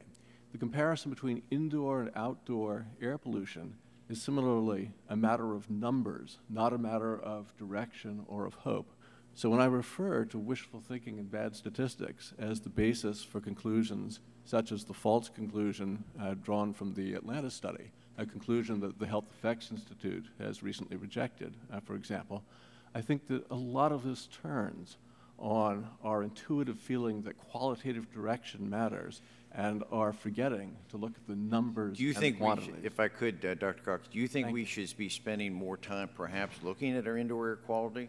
Because I'm hearing a lot of testimony here over the last 18 months about all these premature deaths and the like caused by outdoor and these greenhouse gas emissions, but yet if the indoor air quality is 96 times worse, how do we differentiate that person got an asthma attack because of greenhouse gas emissions as compared to their indoor situation, whether someone in their house was smoking a cigarette? How do you differentiate that? So excellent question. For the purposes of our tight time constraint here, let me just say that there are excellent and readily available quantitative methods for causal analysis that allow one to compare indoor and outdoor pollution effects, for example. It is not true that this is a very difficult matter and causation is ambiguous. All we need to do is to look at the issues that you're raising or the issues that Dr. Chimides raised using readily available quantitative methods. These methods are documented in my written testimony. Thank you. Thank you. Back my time. Thank you, Mr. McKinley. At this time, Chair recognizes a gentleman from Virginia, Mr. Griffin, for 5 minutes. Thank you, Mr. Chairman. Let me make it clear that indoor air is not just somebody smoking a cigarette, because everybody wants to vilify cigarettes, but oftentimes the problems from indoor air come from cats, dogs, human existence, dust, and trapped pollens, tree pollens, etc. And that's one of the things that we have to deal with, and why sometimes it's better to open your windows up and let a little fresh air in. And so I do appreciate my colleague from West Virginia pointing out both the war on coal and indoor air, but I don't want folks out there who might be watching this on C-SPAN to think it's only the cigarette smoke that's causing a problem. It's things that every household has, depending on the individual and their particular makeup, that may be influenced or affected by that. That being said, I have to also associate myself with the comments of Mr. Green. I think that one of the problems that we have, Dr. Chimides, is, and I apologize if I mispronounced that, I'm trying to get it right. Good. Thank you. One of the problems that I have is that if we take fixes to global warming that are extremely expensive and chase our industries out of this country, they're going to places like Bangladesh, China, India, where they're not paying attention. And you would have to agree with me that we don't breathe air that's only circulating around the United States of America. We breathe air, particularly in the northern hemisphere, but throughout, that comes from places in the globe. And so without international cooperation where they are doing the same kinds of things that we are doing, the problems that you see are going to continue to expand no matter what we do. Is that not true? Congressman Griffith, Griffith, right? I got you right. Oh, thank you. You got me right. Okay, thank you. You got my name right. I got yours. Clearly, this is an international problem, and if the United States acts alone, it will be futile. We must get the world to act in unison. Traditionally, I think of America as being a world leader, and I think we need to do leadership. I think there are certain things that we can do within our borders. There are certain things that we can do to protect our economy at the borders in terms of how goods flow inside and outside our borders to and from foreign countries. But ultimately, we need to lead the world in terms of this global problem. But if we put such huge pressures on American industries that they take their jobs to these other parts of the world, wouldn't you agree with me that intuitively we're actually making the problem worse, and then what we ought to be looking for are the low-cost fixes and not the high-cost fixes, and that the EPA is looking at all kinds of fixes, but tremendous numbers of their fixes, the regulations they've come out with in the last few years, have been very costly, and that if we continue down this path with these costly regulations, we're going to kill American jobs to no gain We may have the right to put on the mantle of some form of moral leadership, but we will have lost jobs. Would you not agree with that? Well, I'm not in a position to. I hate to do yes or no. That's fine, but I'm not. I Well, don't have time. I'll say a really quick yes or Yes. no. I'm not in a position to argue about to talk to you about the cost of these regulations. I think that I suspect that there are things that we can do to begin to get us down the road towards lowering our greenhouse gas emissions, improve ourselves competitively in the global market. Well, and those are the things we should be looking you at. even indicated in one of your articles somewhere that if we had a meatless day, we could actually help climate control because we wouldn't have as many cows and all the production costs. Yes. Dr. Cox, in that regard, in regard to the expense and global warming, when I asked Lisa Jackson last year about their determination that it was harmful, that global warming was harmful, I asked her if they studied what happens when people who are poor cannot afford to heat their homes properly, and doesn't that have a health cost? She indicated there were programs for that. My people in my district tell me otherwise, that the programs run out of money long before winter ends. Would you agree that people who are living in areas where it does get cold and who do not have adequate heat are more likely to be negatively impacted in their health than the temperature warming? Yes, I would. And would you also agree with me that when the President said, because I'm capping greenhouse gases, coal power plants, natural gas, you name it, whatever the plants were, whatever the industry was, they would have to retrofit their operations. That will cost money. They, talking about the power plants, will pass that money on to consumers, that's far higher. That cost is going to be a far bigger burden on the working poor, the elderly, and just the poor generally, the unemployed. That it's going to be a higher cost on them, and that they're more likely to be unable to afford to heat their homes in the wintertime and thus have higher health impacts. That seems very plausible to me, yes. Thank you, gentlemen. I appreciate it, and I yield back my 4 seconds. Thank you, Mr. Griffin. At this time, recognize the gentleman from Kansas, Mr. Pompeo, for 5 minutes. Thank you, Mr. Chairman. I want to direct my questions to Mr. Schaefer here to start with. First of all, I have to say it's interesting to me as a regulatory matter that we've got this CO2, these greenhouse gases that aren't mentioned in the Clean Air Act. And then when it gets bootstrapped into this to begin to regulate it, they find that the capacity to regulate it under the existing statute is insanity on its face, and thus they create the tailoring rule to dig themselves out of the hole that they created for themselves when they first tried to regulate greenhouse gases under statute. They had no objective to do that. We heard Mr. Barton talk about the fact he was here. I was not, but I've read the statute. It's pretty clear to me that there was no one here thinking or contemplating whether this was the appropriate tool to regulate these very greenhouse gases. Mr. Schaefer, EPA's estimate says that 37,350 or so farm generators would be regulated if they got rid of the tailoring rule, if the tailoring rule was kicked out. Tell me what that would mean.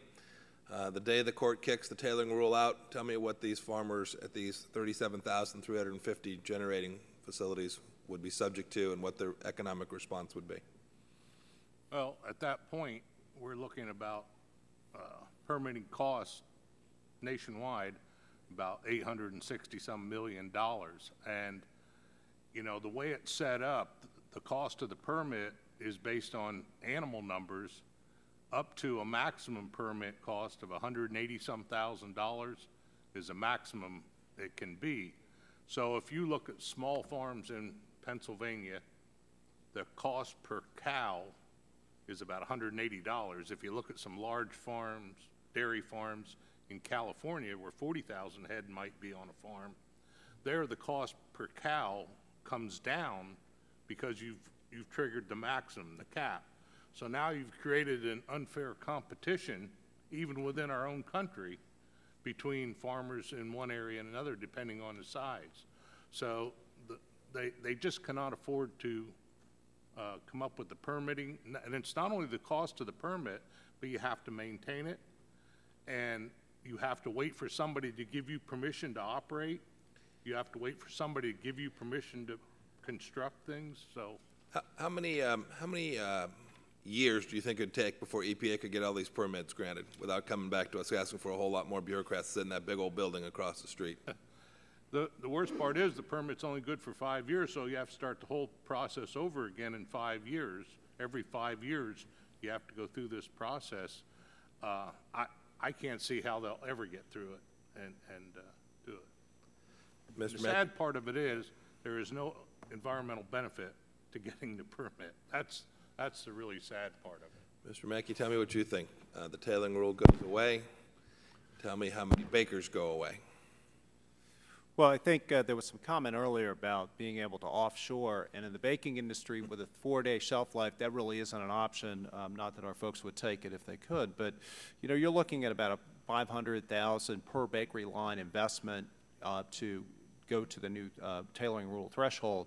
That's $2.19 per loaf of bread. That's an awful lot of loaves of bread that you have to sell to break even, so that the hole gets deeper for the industry. So the cost is a significant issue on top of what is already in place through the original Clean Air Act amendments. Great, thank you. With that, Mr. Chairman, I'll yield back. Thank you. At this time, I recognize the gentleman from Oregon, Mr. Walden, for 5 minutes. Well, I thank you, and I appreciate the testimony by all the panelists. I served for 2 years on the Select Committee on Global Climate Change that Mr. Markey chaired, and learned a lot along that period of time. Mr. Schaefer, I want to go back to you. My dear friend and colleague from Nebraska was asking about the effect on farmers, and I want to follow up because it strikes me. I represent a district that's 70,000 square miles of eastern Oregon, larger than a state this side of the Mississippi, very, very agrarian, lots of small farmers. And as I listen to Mr. Terry's very good questions and your answers, it strikes me what we're going to have here is a government-forced consolidation of small farmers into bigger farmers. Am I hearing that right?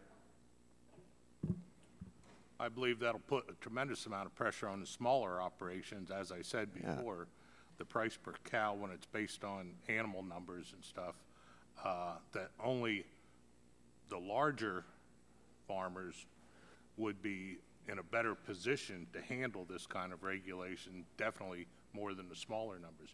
Once that cap is met, then the price per animal comes down. And I guess that's the trouble. I was a small business owner with my wife for 22 years. I grew up on a cherry orchard.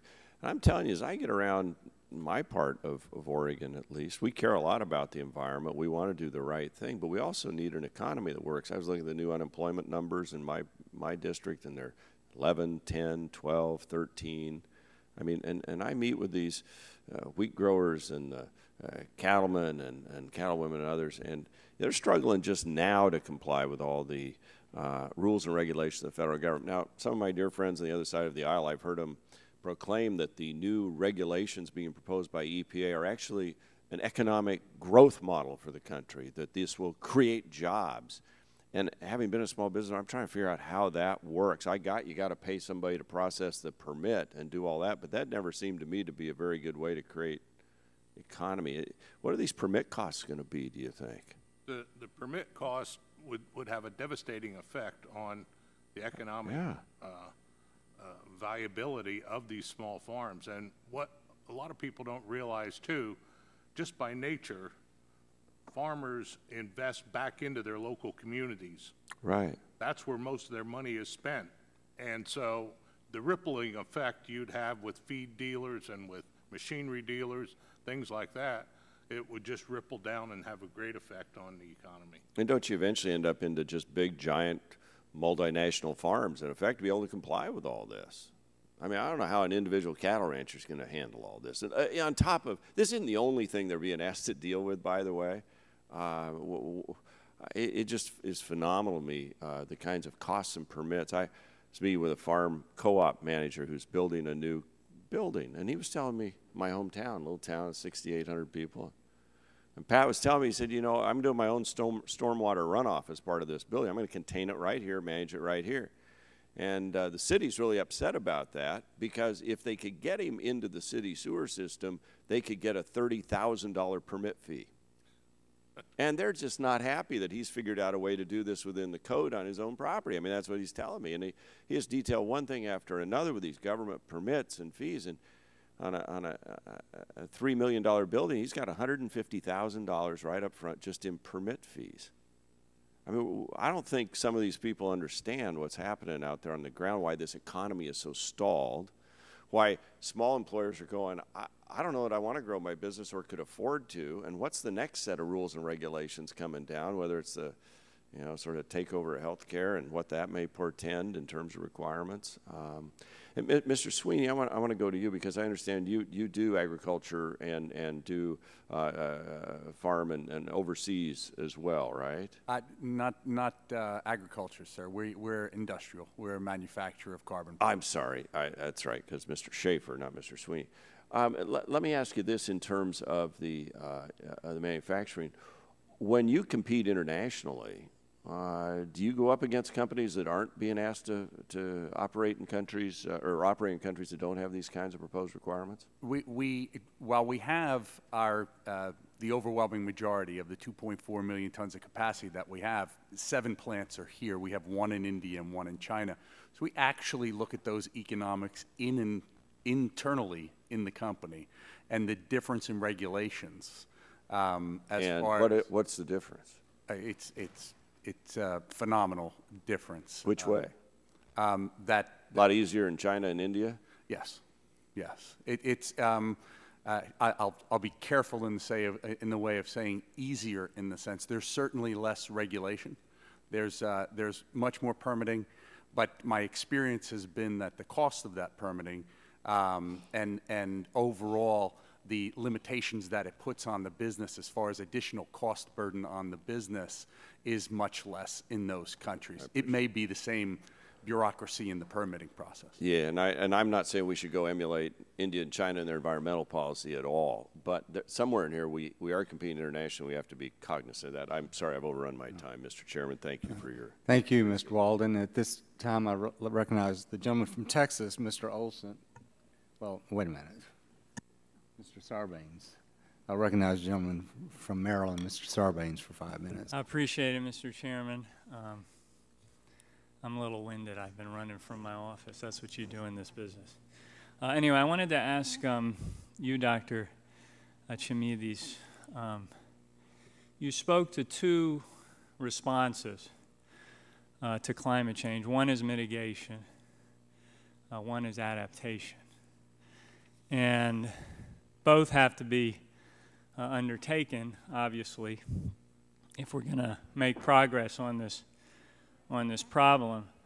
I'm concerned about the potential for the federal government's role in the adaptation side of things to diminish. And of course, I applaud the EPA's efforts to tackle this issue. But as you can see, there's a fair amount of resistance to it from some quarters here in Congress. The reason I'm particularly interested in the adaptation side of this is Maryland, where I hail from, has worked very, very hard over the last few years to really explore all dimensions of how you respond through adaptation to climate change. And has really taken a lead in that regard. It stands to reason when you look at Maryland's geography. We have the Chesapeake Bay. We have a huge coastline. I mean, this is the largest estuary body in the United States. So we have this extensive shoreline. And we've already had instances where there's been significant erosion. Some of the statistics are that in the last 100 years, Maryland has experienced a 1 foot in sea level rise, which has led to the loss of 13 islands in the Chesapeake Bay. And the models that you mentioned earlier suggest that an additional 2 to 3 foot sea level rise could submerge thousands of acres of tidal wetlands, low-lying lands, even Smith Island, which is a treasure of ours in the Chesapeake Bay. And so there's obviously huge potential impact here. So what I'd like you to address just in the 2.5 minutes or so that are left is, what are the consequences if the federal government doesn't step up and really engage in meaningful adaptation planning and do that in concert with the states? Thank you. It's an excellent question. So first of all, with regard to adaptation, let's understand that climate change is already happening, and the full impacts of the CO2 that we emit into the atmosphere today won't manifest themselves fully for another 20 or 30 years. So we have to begin thinking about adaptation regardless of what we do about what we call mitigation. So it's really, really important. And I think that there's a huge role in adaptation for local governments, for state governments, for municipalities, because ultimately that's where the rubber hits the road. The role for the federal government, I think, which will be very, very key, is in coordination, information sharing, empowering communities to figure out what needs to happen. Sometimes when we think about working on adaptation, it's like we're going to take a pot of money and a group of people and they're simply going to work on adapting to climate. I don't think that's the right way to go about it. I think we need to understand that as we make plans on infrastructure or anything in this country over the next 30 or 40 years, a part of that plan needs to take into account climate change. It needs to be an integral part of our thinking about how we're going to build our future and our infrastructure. And I think that's the real key part. It's analogous, I guess, to when you're building new structures on the West Coast and you have to anticipate potential for earthquakes. Sure. You start building into your codes and all the rest of it what it would take to withstand that. So you're saying adaptation ought to be looking ahead, using the models, figuring out what the most likely scenarios are in terms of effects of climate change, and then trying to anticipate that. Building in resilience. I would use the analogy of building a home worrying about fire. I mean, obviously the plans around fire, the adaptations to fire include the building codes, it include the sprinklers, it includes an emergency exit situation, ultimately perhaps even moving your home. I mean, there's a wide variety of things that need to be integrated into how we think about the future and how we build our country in the future. Thanks very much. I yield back. This time, the Chair recognizes the gentleman from Texas, Mr. Olson, for 5 minutes. I thank the Chair, and good morning, and welcome to the witnesses. Thank you for your time and your expertise. Greatly appreciate it. And as y'all can expect, I'm a Texan, a proud Texan from Houston, Texas, the energy capital of the world. And frankly, some folks back home don't understand how EPA can push such an anti-fossil fuel, anti-job, American job agenda. The greenhouse gas, using the greenhouse gas endangerment findings, tailoring rules, and other greenhouse gas rules under the Clean Air Act, which was never intended. Congress never intended the Clean Air Act to be used to regulate greenhouse gases. But EPA is using this authority based upon a Supreme Court decision that never said EPA could regulate greenhouse gases. They had to regulate greenhouse gases. The people back home wonder why the EPA is not required to do a thorough cost-benefit analysis of increased regulation, taking into account economic impacts, jobs, weighed against the modeled health benefits. In Casper, the cross-state air pollution rule is the best example of what my people back home are feeling. EPA included Texas in the proposed rule 6 months before it's supposed to be implemented. It's normally at least a year and a half before states include in that thing, so they have time to prepare for it and make some of their comments. But we got 6 months. So almost immediately, that same week, the largest producer of power, coal-powered electricity in Texas, Luminant, said they would shut down 2 power plants, shut them down, 400 American jobs going away. Texas is the fastest growing state in the country. I mean, we've picked up 4 new congressional districts, and we've got very little excess power.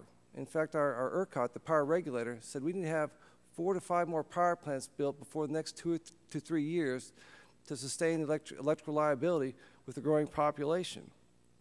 And Dr. Shamides, I hope I pronounced that correctly, said, heat waves kill. And that was a quote. And if Texas has another heat wave like we did last year, like my colleague Congressman Green mentioned, over 120 days of 100-degree weather, I mean, we shut down power plants like the Casper rule would have done, people will die. Elderly people, young people will die unnecessarily. And so I've introduced a simple bill that requires EPA to include economic impacts like job losses, job creation, power generating capacity in any new greenhouse gas proposal regulation. And I ask all of you, I know you haven't seen this bill, it's sort of a surprise to you, but do you agree with the folks I work for that having EPA do some sort of economic analysis when they're proposing these regulations is common sense. Do you support something like that? And I'll start out with you at the end there, Mr. Mackey, sorry. Thank you, Congressman. I think it should be just a natural order of doing business on any major regulation, that there be cost-benefit analysis, and there are tools in place. SBREFA is another excellent tool where the impact, the disproportionate impact on in my case, smaller bakers would be very helpful. Mr. Schaefer? I really think that's vital to do that before promulgating any regulation, to have all the facts only make sense before the discussion moves forward. Common sense, yes, sir. And Mr. Smith? Yes, sir, I would think that'd be highly appropriate. Mr. Weiss? The best available control technology standards for the new power plant rules and for permits already includes a consideration of economic cost, and in fact, the back standard for getting permits is basically energy efficiency, which will save companies money as they use less energy. Okay, Dr. Schmides. I don't have a comment. Okay, thank you, sir. Dr. Cox? Yes, I agree that sound risk-cost-benefit analysis can improve public decision-making. Thank you, sir. Mr. Sweeting? I would agree, sir. In any business, it's required at the boardroom table as well as any management discussion. I think it's absolutely commensurate. Thank you. I got a little bit of time here. I want to just talk to Mr. Mackey down there at the end. I mean, talking with my colleague Joe Barton mentioned some of the crazy things that are happening in the agriculture industry with its greenhouse gas regulations. I want to talk specifically about some of the things that are happening in the baker's business. You testified that EPA and state agencies have forced bakeries to consider emissions control equipment to regulate emissions from natural ethanol emissions from yeast, and that the cost of the equipment may be up to $80,000 per ton. Can you elaborate on that, please? And that includes just in one facility in 1 year what the cost would be, and just to try to capture and the issue is it may not even be technically feasible. It's again, there's no central location like the stack out of the bakery oven where you can grab what you have to do with ethanol. To try to capture the ambient yeast emission of CO2 is technically very, very challenging. And so the environmental controls that have to be put in place are going to be enormously expensive, again, because you can't go to a single source to capture it. You've got to capture it along the entire production line where the dough is rising. I'm out of my time. Sounds like you'll be losing some jobs, some layoffs necessary. Thank you very much, Mr. Olson, and I want to thank all of you members of the panel. We genuinely appreciate your being here and giving us your views and advice and answering our questions. And with that, I'll dismiss the first panel, and we'll call up the second panel. Thank you. And on this, thank you again. On the second panel, we have the Honorable David Wright, who is Commissioner and Vice Chairman of the Public Service Commission of South Carolina, who's actually testifying on behalf of the National Association of Regulatory Utility Commissioners. We have Mr. David Doniger, who is the Policy Director for Climate and Clean Air Program at the Natural Resources Defense Council. We have Mr. Stephen Winberg, who's Vice President of Research and Development, Consol Energy. And we have Ms. Barbara Waltz, who's Senior Vice President for External Relations and Environmental for Tri-State Generation and Transmission Association. So welcome all of you. We appreciate your patience this morning as we work through the first panel. And I'm going to call on each one of you. We'll recognize each one of you for a period of 5 minutes to make an opening statement. Thanks for coming. I want to get your books on and pass them out to my friend on the other side. Yeah. Pass them out to my friend on the other side. Thank you. All right, thank you. Thank you so much. Thank you. Thank you. And at this time, Mr. Wright, we'll begin with you. As I said, you're Commissioner of the Public Service Commission of South Carolina, Vice Chairman. and testifying on behalf of the National Association of Regulatory Utility Commissioners. So you're recognized for 5 minutes. Thank you. Good morning, Chairman Whitfield and Ranking Member Rush and members of the subcommittee. My name is David Wright. I am president of the National Association of Regulatory Utility Commissioners, and I am vice chair of the South Carolina Public Service Commission.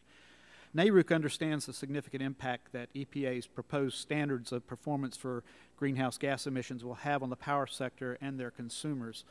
Although we've not taken a position either in support of or opposition to the suite of EPA rulemakings, we believe the rules must recognize the need for flexibility and compliance requirements, encourage coordination among generation plants, and provide continued dialogue between federal and state regulators.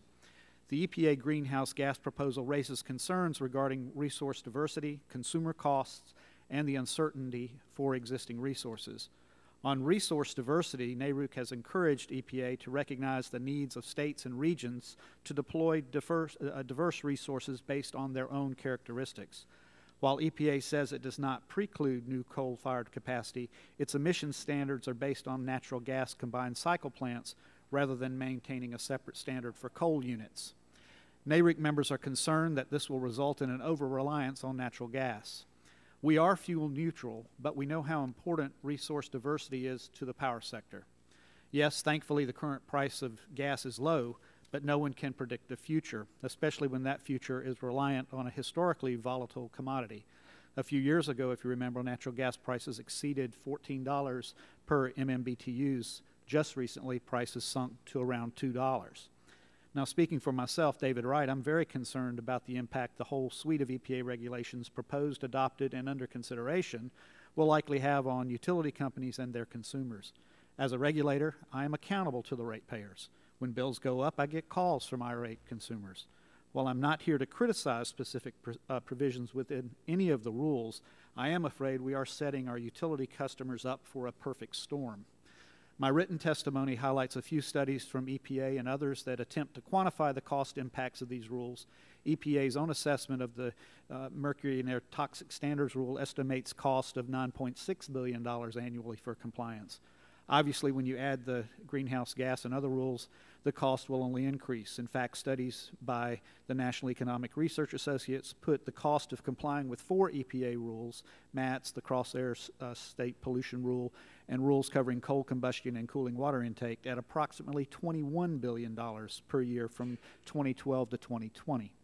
According to NERA, retail electricity prices in the U.S. would increase by about 6.5% over that period, with certain regions feeling the sting much more than others. These estimates do not include the greenhouse gas rule, nor the billions of dollars needed for upgrading the entire utility infrastructure, which some believe will cost more than $2 trillion over the next 20 years, all coming from ratepayers. Additionally, many predict these rules will negatively impact grid reliability. The North American Electric Reliability Corporation has termed EPA's rules as the #1 risk to reliability over the next 1 to 5 years. I am personally worried that there has never been a formal true reliability assessment of EPA's regulations. The agency has measured resource adequacy to determine whether the total amount of retirements in a particular region will cause reserve margins to fall below acceptable levels, but true reliability impacts occur locally. Some of the units that may be retired as a result of these rules are needed for local reliability purposes, such as voltage support and black start capacity. If these units are not available, the potential for reliability problems could ensue. If there's one message I would like for you to remember today, it's that there must be a better way to do this. I understand the need to continue improving the environmental performance of the utility industry, but we must do it in a way that recognizes the absolute necessity of maintaining reliability and stable rates. Within NARUC, we have a formal dialogue with the Federal Energy Regulatory Commission and EPA officials. And I personally want to thank our federal colleagues for their commitment to these discussions. But a dialogue does not substitute for the needed study of the reliability and cost impacts of these rules. Thank you for the opportunity to testify today, and I look forward to answering questions. Thank you, Mr. Wright. And Mr. Doniger, you're recognized for a 5-minute opening statement. Thank you, Mr. Chairman and Mr. Rush. Nearly 2 million Americans, more than double the previous record, have already raised their voices in comments in support of EPA's proposed carbon pollution standard for new power plants. And I want to emphasize that the standard that's been proposed is for new plants. And more than 60% of Americans support letting carbon pollution standards be set by EPA, according to a bipartisan poll conducted for the American Lung Association. Carbon pollution is imposing staggering health costs through heat waves, more smog, and increased extreme weather. There are two Supreme Court decisions that confirm now that it is EPA's job under the Clean Air Act, as Congress wrote it, to protect to protect the American people from carbon pollution from both cars and power plants. The second one, which you haven't heard about today, is a decision from last June, American Electric Power versus Connecticut. By proposing standards for new plants under the Clean Air Act, EPA is simply following the law and the science.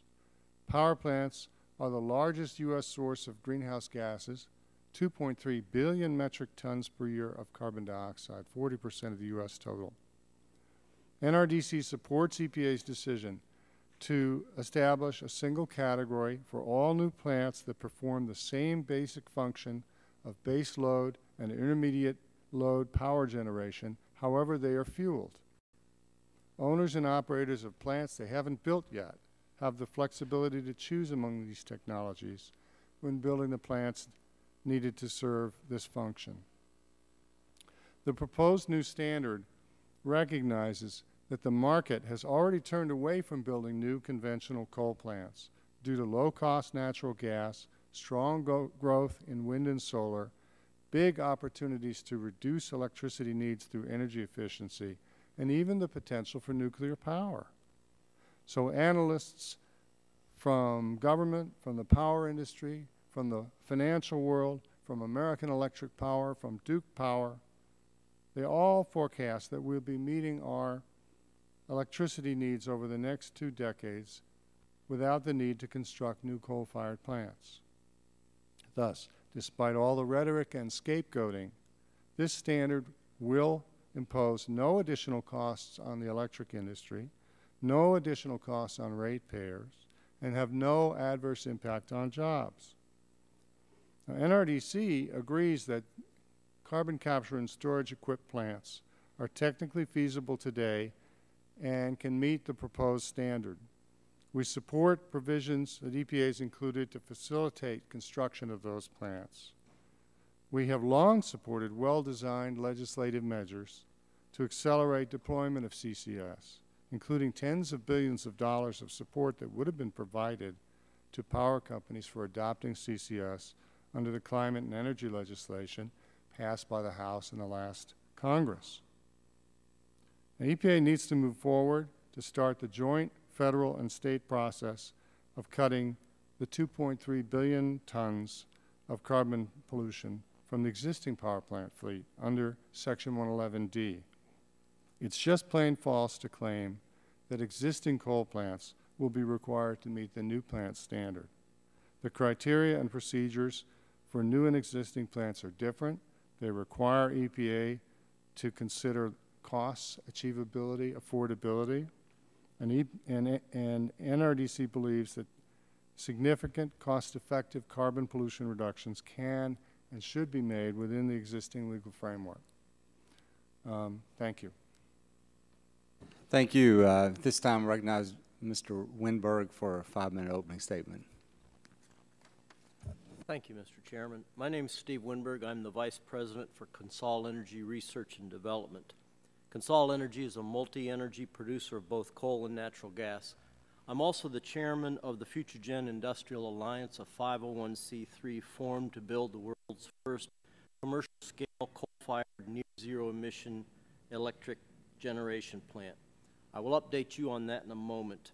Carbon capture and storage, or CCS as it is often called, is the most important technology development effort underway if the world decides to significantly reduce CO2 emissions. It's more important than renewable technology development, more important than efficiency improvements, and more important than advances in nuclear energy development. The reason CCS is so important is because reducing global concentrations of greenhouse gas is not a decision that can be made by the United States. Rather, it is a decision that must be made on a global basis. And according to the International Energy Agency, by 2035, 70% of the increase in global economic output will be by non-OECD countries, with China and India leading that growth. The result is that these countries will eclipse the United States' CO2 emissions because they will continue to build coal plants to provide affordable electricity to allow them to develop their economies and bring their people out of abject poverty.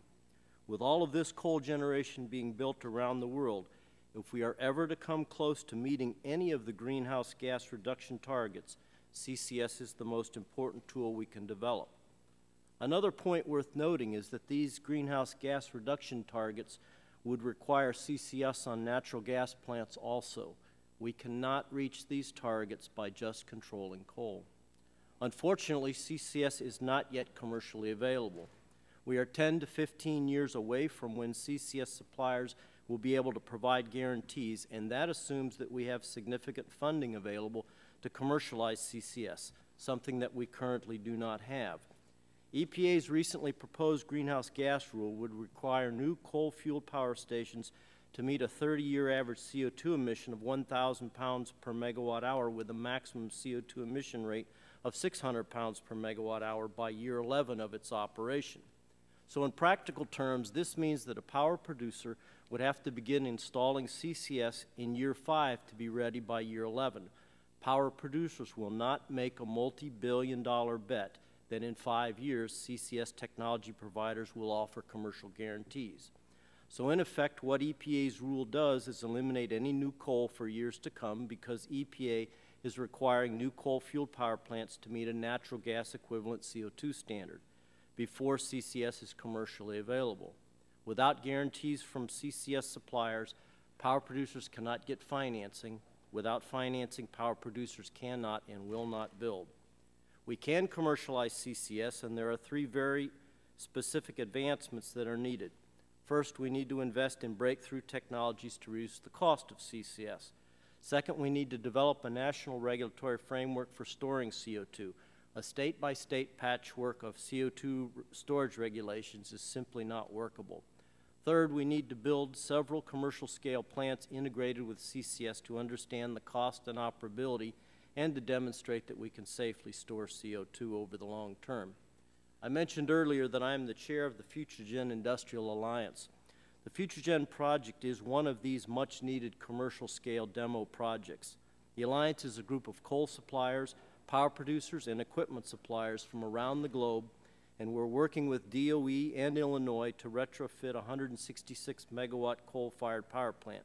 We will capture and sequester more than 1 million tons of CO2 per year over a period of at least 20 years. The CO2 will be stored about 1 mile underground in a deep saline formation where it will be extensively and transparently monitored to provide the technical knowledge needed to advance clean coal technology.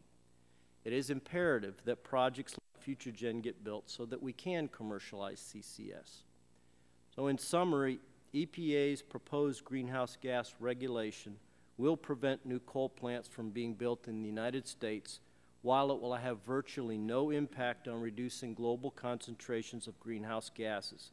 This proposed regulation will further weaken our country's global competitiveness, prevent us from using coal, a low-cost, abundant domestic natural resource, and undercut U.S. job creation just at the time the U.S. economy appears to be beginning to claw its way out of this deep recession. Thank you for your time and attention. Thank you very much. And Ms. Walsh, you're recognized for 5 minutes. Thank you. Chairman Whitfield, Ranking Member Rush, and members of the subcommittee. My name's Barbara Walls, and I'm the Senior Vice President for External Relations and Environmental at Tri-State Generation and Transmission Association. I appreciate the opportunity to testify before you here today on Tri-State's views on EPA's new greenhouse gas rules, which regulate carbon dioxide emissions for newly constructed power plants. Tri-State is a not-for-profit, member-owned co-op based in Westminster, Colorado. Our mission is to provide affordable and reliable, cost-based wholesale power to our 44 not-for-profit member systems that serve 1.5 million customers in rural Wyoming, Nebraska, New Mexico, and Colorado. Tri-State believes in a diversified, all-of-the-above portfolio. We generate or purchase power from hydropower, solar, wind, coal, and natural gas. However, renewable resources only provide a small fraction of our power needs. The bulk of our power comes from our coal-based power plants in Wyoming, Colorado, Arizona, and New Mexico. These coal-based power plants are important parts of the rural communities in which they reside. For example, the Craig Power Plant in western Colorado and the coal mines from which the coal comes from employs 750 people and provides $73 million in annual wages and benefits. Unfortunately, the high-paying jobs and tax base that a power plant like Craig provides to rural communities will be a thing of the past if this EPA greenhouse gas rule for power plants is allowed to stand. Simply put, EPA has created barriers that will effectively ban the construction of new coal-fired power plants in the United States. Banning the construction of new coal-fired power plants will have far-reaching and devastating impacts for rural communities that depend on coal for affordable and reliable electricity and for high-paying jobs. EPA provides an illusory concession for Tri-State and other companies that currently hold air permits, but we must commence construction within an arbitrary one-year time frame. Unfortunately, the newly issued Mercury Air Toxics Standards, or MATS, is a rule that is also a barrier to commencing construction within the one-year time frame provided in the greenhouse gas rule. Pollution control vendors have told EPA that they cannot guarantee that their equipment will meet the MATS rule's exceptionally stringent requirements, and they cannot reliably measure reductions, even using the most advanced measurement technology. Without such guarantees, project developers will find it difficult, if not impossible, to find financing and start constructing these new facilities. EPA's greenhouse gas rule will impose a de facto ban on construction of new coal. Tri-State believes this de facto ban is unlawful. For more than 40 years, EPA has followed the mandate of Congress when regulating air emissions from new power plants. Historically, EPA adopted one set of standards for gas plants and another set of standards for coal plants. In this new greenhouse gas rule, EPA drastically departed from this congressional mandate by establishing a new category of power plants that includes both coal and gas plants, and a standard that can only be met by natural gas combined cycle turbines, a fact that EPA readily admits.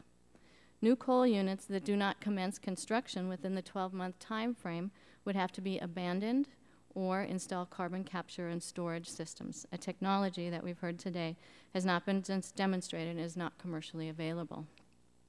EPA seems to have adopted a field of dreams mentality regarding unproven and unavailable technology. If you mandate it, the technology will come. Our situation is so dire that the first time in the history of our 60-year-old electric cooperative, Tri-State took the significant step of filing legal petitions for review for the greenhouse gas rule and the MATS rule in the D.C. Circuit Court of Appeals.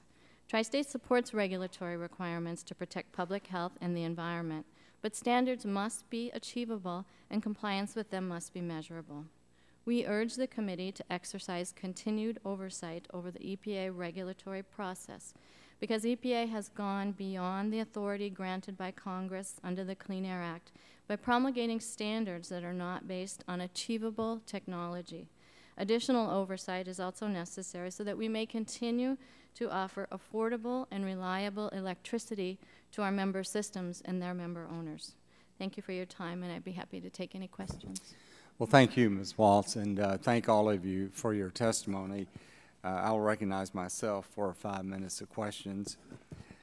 Mr. Doniger, in his statement, said that there is no truth to claims that grouping all new plants that perform the same function, whether natural gas or coal-fired, in the same category under the proposed new source standard is a de facto ban on constructing new coal-fired plants. Now, I would ask the other 3 of you, do you agree or disagree with that statement? Mr. Winberg? I disagree because the technology is not commercially available, CCS. we cannot meet, coal plants cannot meet the natural gas standard or that equivalent without implementing CCS. If it's not commercially available, it doesn't happen. In addition to that, under the MATS rule, which Ms. Waltz referenced, that's the hazardous air pollutant rule, the emission standards are so stringent that equipment suppliers cannot guarantee. So in effect, what EPA has done is they've killed coal twice. Right. And Ms. Walsh, do you agree or disagree with Mr. Doniger's statement? I disagree with this statement for the same reasons. Okay. And Mr. Wright, do you agree or disagree with his statement? I disagree. Okay. Mr. Doniger, they disagree with you. Now, you know, there's so many issues here, and all of us are very focused on this issue, and we're dealing with very complex problems, obviously, and there are no easy solutions. But there is developing this animosity between EPA and certain members of Congress and vice versa. But for example, EPA refers to the mercury and air toxic standard. It's sometimes referred to as utility, MAC. And when Lisa Jackson and others in the administration came up to testify and were selling that new regulation, they emphasized that the benefits would come from the reduction of mercury. And yet, when the analysis of their analysis took place, and they subsequently admitted that there were negligible benefits from mercury reduction, that the majority of the benefits came from reduction of particulate matter, which is governed in another section of the Clean Air Act. And it is that kind of misleading the American people that creates animosity and makes it more difficult to deal with some of these issues, and particularly when someone like Lisa Jackson, I don't think there's any question but that she has a goal of putting coal out of business. I think that's pretty obvious. And now, Mr. Wright, you're the South Carolina Commission, and one of your responsibilities, I'm sure, is to protect ratepayers and also be concerned about reliability. Now, from your perspective as a commissioner, are you concerned about rate increases, and are you concerned about reliability because of this greenhouse gas regulation? Yes, sir. I'm very concerned, and which led me back September of last year to file a 209 petition with the FERC to have a study started with us on the impact of all these EPA rules. Because EPA was saying there hadn't been these studies done and they hadn't really been talking to states about it. So we started the dialogue. That's what got everything cranked, I think, and now we have a dialogue going with FERC that EPA is participating in. I'm not saying that we've had any give yet. We've heard a lot, but we're working toward that. But yeah, I'm concerned about the cost to the utility companies for compliance, which are going to be passed on to ratepayers, and it's going to impact rates. They're going to go up. I don't care if you go with the low-end number that EPA is throwing out there or the high end that has come in some of these studies. It's going to hurt people. And I've got to keep utilities whole. Yeah. Ms. Waltz, your company's sort of caught in a bind here because you've got to start construction within 12 months, and then you've also got to meet the MATS standard. How much money have you all invested in this plant so far? To date, we've invested $70 million into the plant to get to this stage with some early design and air permitting. $70 million? Correct. And you're not sure what's going to happen, I'm assuming? Correct. Okay. Oh, my time's expired. Mr. Rush, I recommend you for Well, 5 thank minutes. you, Mr. Chairman. Mr. Doniger, do you agree or disagree with your statement?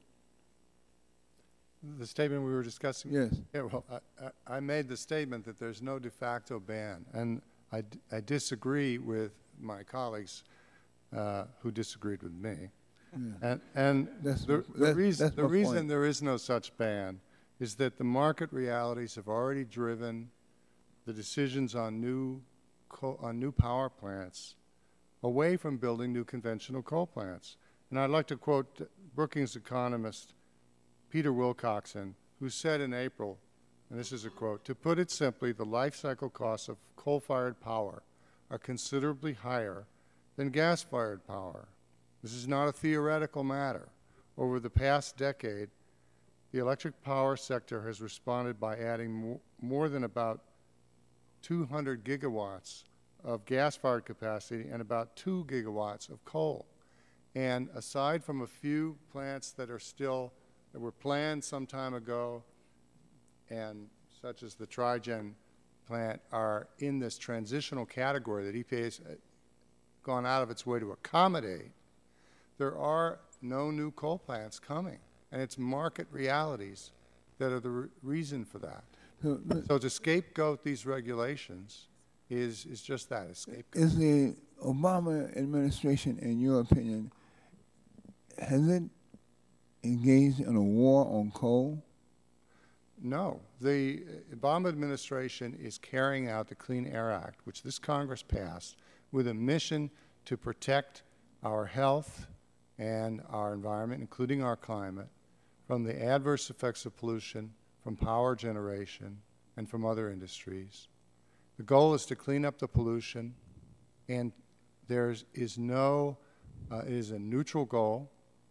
The EPA has gone out of its way to provide a pathway for coal with carbon capture and storage, which is the only future for coal, for new coal plants, to prosper under this regulatory framework. And contrary to one of the other witnesses, Siemens and other companies do provide guarantees for the performance of the equipment related to carbon capture and storage. And there are other projects underway, the Kemper plant, for example, in Mississippi, and two other coal plants, one from the Summit plant in West Texas and a plant in Southern California from Hydrogen Energy, planning to do carbon capture and storage. This is something that can be done now. In my opening statement, I cited a June 6th Chicago Tribune article entitled "Extraordinary Extremes: Climate Scientists Explain Our Crazy Weather," written by two university professors, Dr. Donald Webus and Mr. Aaron Pagman. In the article, these climate experts reported that in March there were over 15,000 warm weather records that were broken across the country. They also reported that the National Oceanic and Atmospheric Administration received 223 reports of tornadoes, way above the 80 that is the norm for March. Mr. Donegan, besides the figures that I just mentioned, the article also outlined a number of additional extreme weather occurrences, which they suggested is strongly tied to human-related climate change. Are you aware of any extraordinary weather patterns associated with climate change, whether it be extreme weathers, rising sea levels, coastal flooding, or the like? Can you also share with this committee how these changes may endanger the health, welfare, and livelihoods of ordinary American citizens? I can say Americans have had extraordinary personal experience with extreme weather in the past year or so. In 2011, and these are monthly records, your article referred to daily records, but we had 3,251 broken monthly records, weather records across the country. And we have an online map tool on our website that tracks these and the destruction they cause. Now, 2012 is off to another record-smashing start. March 2012 was the hottest March in the contiguous U.S. since record-keeping began in 1895. And the year from June 2011 through May 2012 was the warmest 12-month stretch the U.S. has ever had. Thank you. This time I recognize the gentleman from West Virginia, Mr. McKinley, for 5 minutes. Thank you again, Mr. Chairman. Mr. Doniger, did I hear correctly again? Let me make sure. You say there are carbon capture commercially available facilities in this country? what I said was there are manufacturers, Siemens, Mitsubishi, and GE. But you don't. But there are none in operation right now that are. There are 3 plants in the works, in addition to the Future Gen plant. Southern Company is building one at Kemper in. Okay, well, I'm just curious about it because I've got.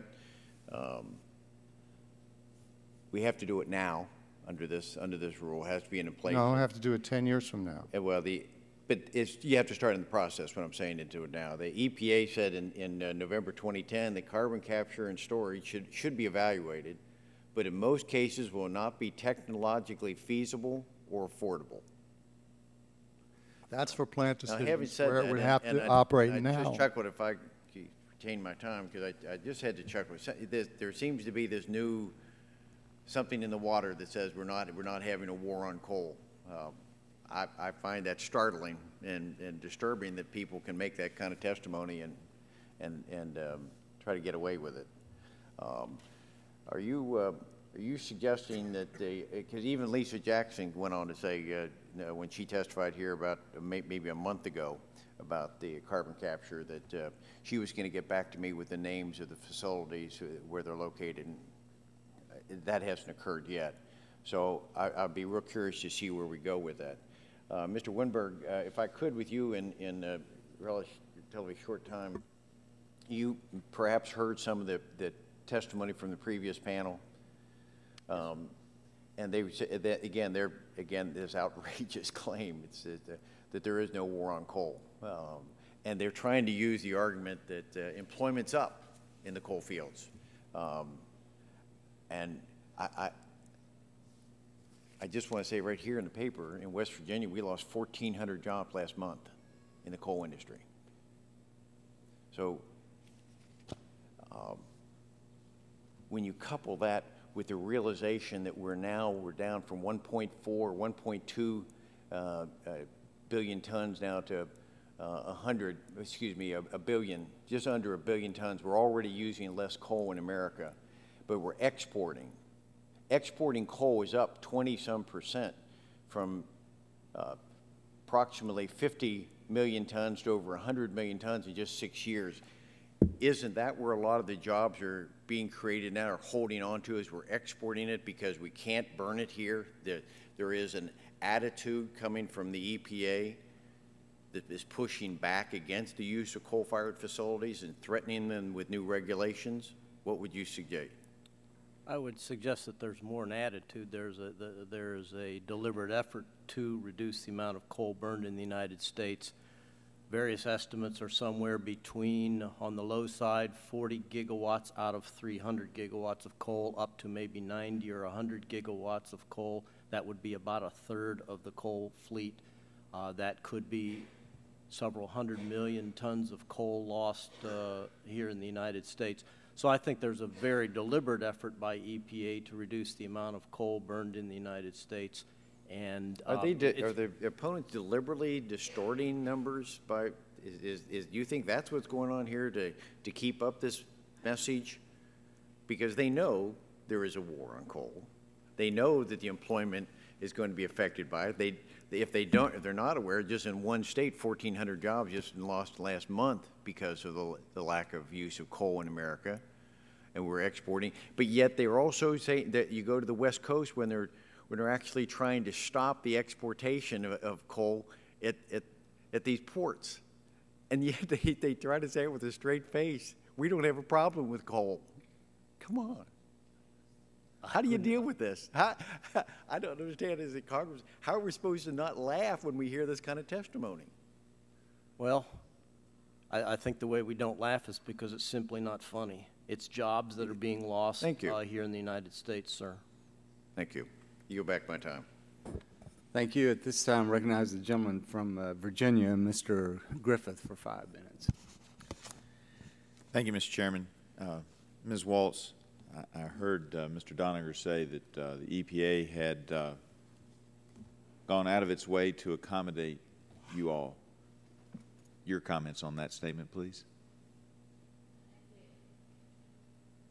I would say it's simply an illusion. There is absolutely You know, they give 12 months to commence construction, and you have all these other rules that you're facing, mats being one of them that you have to comply with as well, and you don't have a vendor that can design you equipment to meet the standards, and therefore you don't have financiers willing to come forward. So you disagree with that statement? I disagree, yes. Yeah. And I would have to say to my colleague from West Virginia that I think the language on the war on coal law changed when 40% of the Democrats in West Virginia decided not to vote for the incumbent in the presidential primary. And so suddenly we've seen the language change. My experience also coming from coal country is that coal is under assault and that it is driving up electric prices just as candidate Obama had promised. Mr. Wright, if I might ask you, how many applications from various companies that, energy producing companies that you all regulate have come in the last, I don't know, 2 or 3 years to reduce the cost to the consumers of energy because these new regulations are creating so much prosperity in your state? That would be zero. But we've had a lot come in for rate increases. And if you would go to a night hearing with me, you would learn a lot about your heritage when they start fussing at you. Yeah, and that's your experience in South Carolina is that they have not asked for any reductions, but there have been increased requests. Would you say that for most of the companies over the last 3 to 5 years that there have been multiple increased requests because of their increased costs in both providing the fuel to power the plants and, this is my experience in Virginia, multiple requests both on the power side and on meeting the regulatory requirements? Is that true in South Carolina as well? It's very true. In fact, the last few rate cases that have come before us that have been decided, we basically limited it to just the environmental compliance costs. And are your rate cases similar to those in my home state of Virginia in that these costs, as President Obama said in his famous San Francisco quote, these costs will be passed on to the consumers? Is that true in South Carolina as well, that when these costs are added to the production of electricity, that gets passed on to the consumer? As long as it's proven to be just and reasonable, yes, sir. And am I correct? Would it also be your opinion, as it is mine, that the consumers who get hit the hardest are in fact the poor, the working poor, and the elderly? The large majority of our population in South Carolina is below the median national income, and they are getting hit really hard. And it's not just from the electric sector, because all utility sectors are experiencing problems. The water sector, the gas pipeline sector, the telecom sector, and the electricity sector, and it's going to be trillions of dollars in the next 15 to 20 years. Trillions of dollars. Is that just for South Carolina, or is that an estimate for the region? That's in the country. In the country. Mm-hmm. And that is not, that's not including the compliance to these new suite of regs. That's just infrastructure replacement and upgrades now.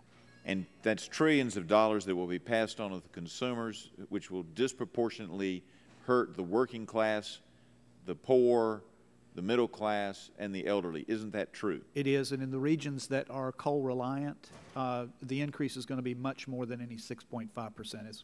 It could be multiples of that. And that's why it's not funny. Isn't that right? There's nothing funny about it. And how can you explain to me how anybody could be that cruel?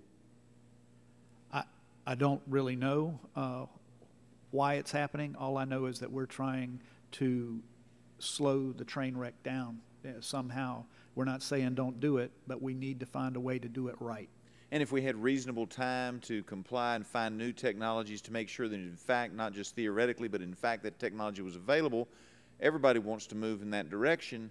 But if we do it too fast, we end up killing the goose that laid the golden egg. Would you not agree? If you try to rush to all of this and everybody's trying to push a certain fuel, and then we've heard natural gas, to try to do the retrofits and do all the upgrades that need to happen, or even build new generation, you're competing for craft labor. It's going to artificially drive up cost in a very short term. Where if you gave a little bit more time for compliance, you're going to reduce the impact to ratepayers in the long run. I yield back, Mr. Chairman. Gentleman yields back. Mr. Chairman? Yes. Mr. Chairman, in the course of this hearing, I referenced an article by in the Chicago Tribune dated June 6, 2012, and I asked for unanimous consent that this article by Mr. Donald Weebles and Mr. Aaron Pagman be entered into the record. Without objection. This time, Chair recognizes the gentleman from Kansas, Mr. Pompeo, for 5 minutes. Thank you, Mr. Chairman. Ms. Walsh, you've been trying to build a coal-fired power plant in my state for a long time. Yes, we have. Unsuccessfully so far. Roadblocks have included our former governor, now Secretary of Health and Human Services, a bunch of environmental groups that have filed lawsuits, an EPA that you just said a few minutes ago has not, in fact, gone out of its way to help you get it done. I heard a minute ago someone contradict, actually. I asked Ms. McCarthy at our last hearing if there was technology capable, if we could find suppliers who would guarantee that they could hit the outcome that is needed to comply with these regulations. She said she would get back to me with the names of the companies. She has not chosen to do so, at least at this point in time. Although today, Mr. Doniger mentioned Siemens. Have you talked to Siemens? You said that you haven't been able to find anybody that can do it at your plant either. Talk to Siemens. They're operating out of Hutch. They're building a big wind plant up there. Congressman, I was referring to their guarantees about CCS technology. So there's no one you've talked to, Ms. Waltz, that can help you build your plant that would be in compliance with all of the regulations that you're. There is not. We have solicited that information. So why don't you just give up? Why don't you build a natural gas-fired plant or an algae plant or a wind plant instead? Well, we believe that our mission is to provide reliable, affordable electricity, and there is an abundance of coal in the western U.S. in our service territory, and we believe it can be done cleanly. And we have just gotten pushed so far with all of these environmental regulations layering on top of each other. We felt compelled, as I said, for the first time in the history of the company to sue EPA. Yeah, and the fact that you've got $70 million of your own risk capital at stake drives that too. Correct. That would be absorbed by our members, the farmers and ranchers, small businessmen in the rural communities. Yeah, that's a big deal out in western Kansas. I want to ask the other three of you. Mr. Doniger made the comment that these regulations will have no impact on ratepayers. And I just want to see if there's anybody on the panel. Mr. White, you've already said how much impact you thought it had. Mr. Winberg, big impact on ratepayers. Yes, sir. Ms. Waltz. Yes, big impact on ratepayers. And so, Mr. Doniger, I'll ask you, when a utility issues a press release after going through a rate review through, in the case of Kansas, the KCC, and they say the reason we went and asked for this rate request was because of environmental compliance costs, do you think they're wrong or are they lying? Well, Congressman, you're mixing up apples and oranges. What I came to testify about was the proposed standard for power plant carbon pollution. And that will have no impact on ratepayers because no one is planning to build coal plants. This is what I thought. Let me on the reclaim my time. Mercury standard. Let me reclaim my time. I thought that's where you would head with that. I appreciate that. So let me get this right. So you set forth a set of rules, and then you observe that the response from the industry is not to build the power plants, that your very rules deny the opportunity to go build, and then you look at the world and say, gosh, no one's building one of those. It certainly must be the case that there'll be no economic impact associated with these rules. It'd be as if I said to my son, there's a penalty for going swimming, and I found he was working in the yard consistently. And I said, gosh, it's funny. There must be no harm to him from not being able to swim because I find him in the yard all day. Well, Congressman. This is the logic which you present to us, Mr. Doniger. No, I think not, Congressman. Congressman, the reason for the trends in the direction of construction for coal and gas is about the economics of natural gas. Today, Mr. Yeah, Doniger. yes, sir. Yes, today, but perhaps not tomorrow. Your rules. And EPA has done an analysis of what would happen if the price of natural gas goes up. It would have to go up 5 times. I've got but a minute left. We know that the economics. Mr. Doniger, I have but a minute left. We know that the price of these various inputs varies over time, and so construction of plants and decisions that economic players will make about the use of their capital will vary over time. To put these rules in place, not knowing whether we will go back to $14 in MCF or remain at $2 or $2.50 in MCF, is ludicrous on its face, and to say it doesn't impact ratepayers is silly. There is no one. I yield back the balance of my back time. to $14 in the next. The gentleman yields back the balance of his time. And I see no one else here to ask questions, so I want to thank all of you members of this panel. We appreciate your testimony and your thoughts on this important subject. We will keep the record open for 10 days, and with that, the hearing is concluded.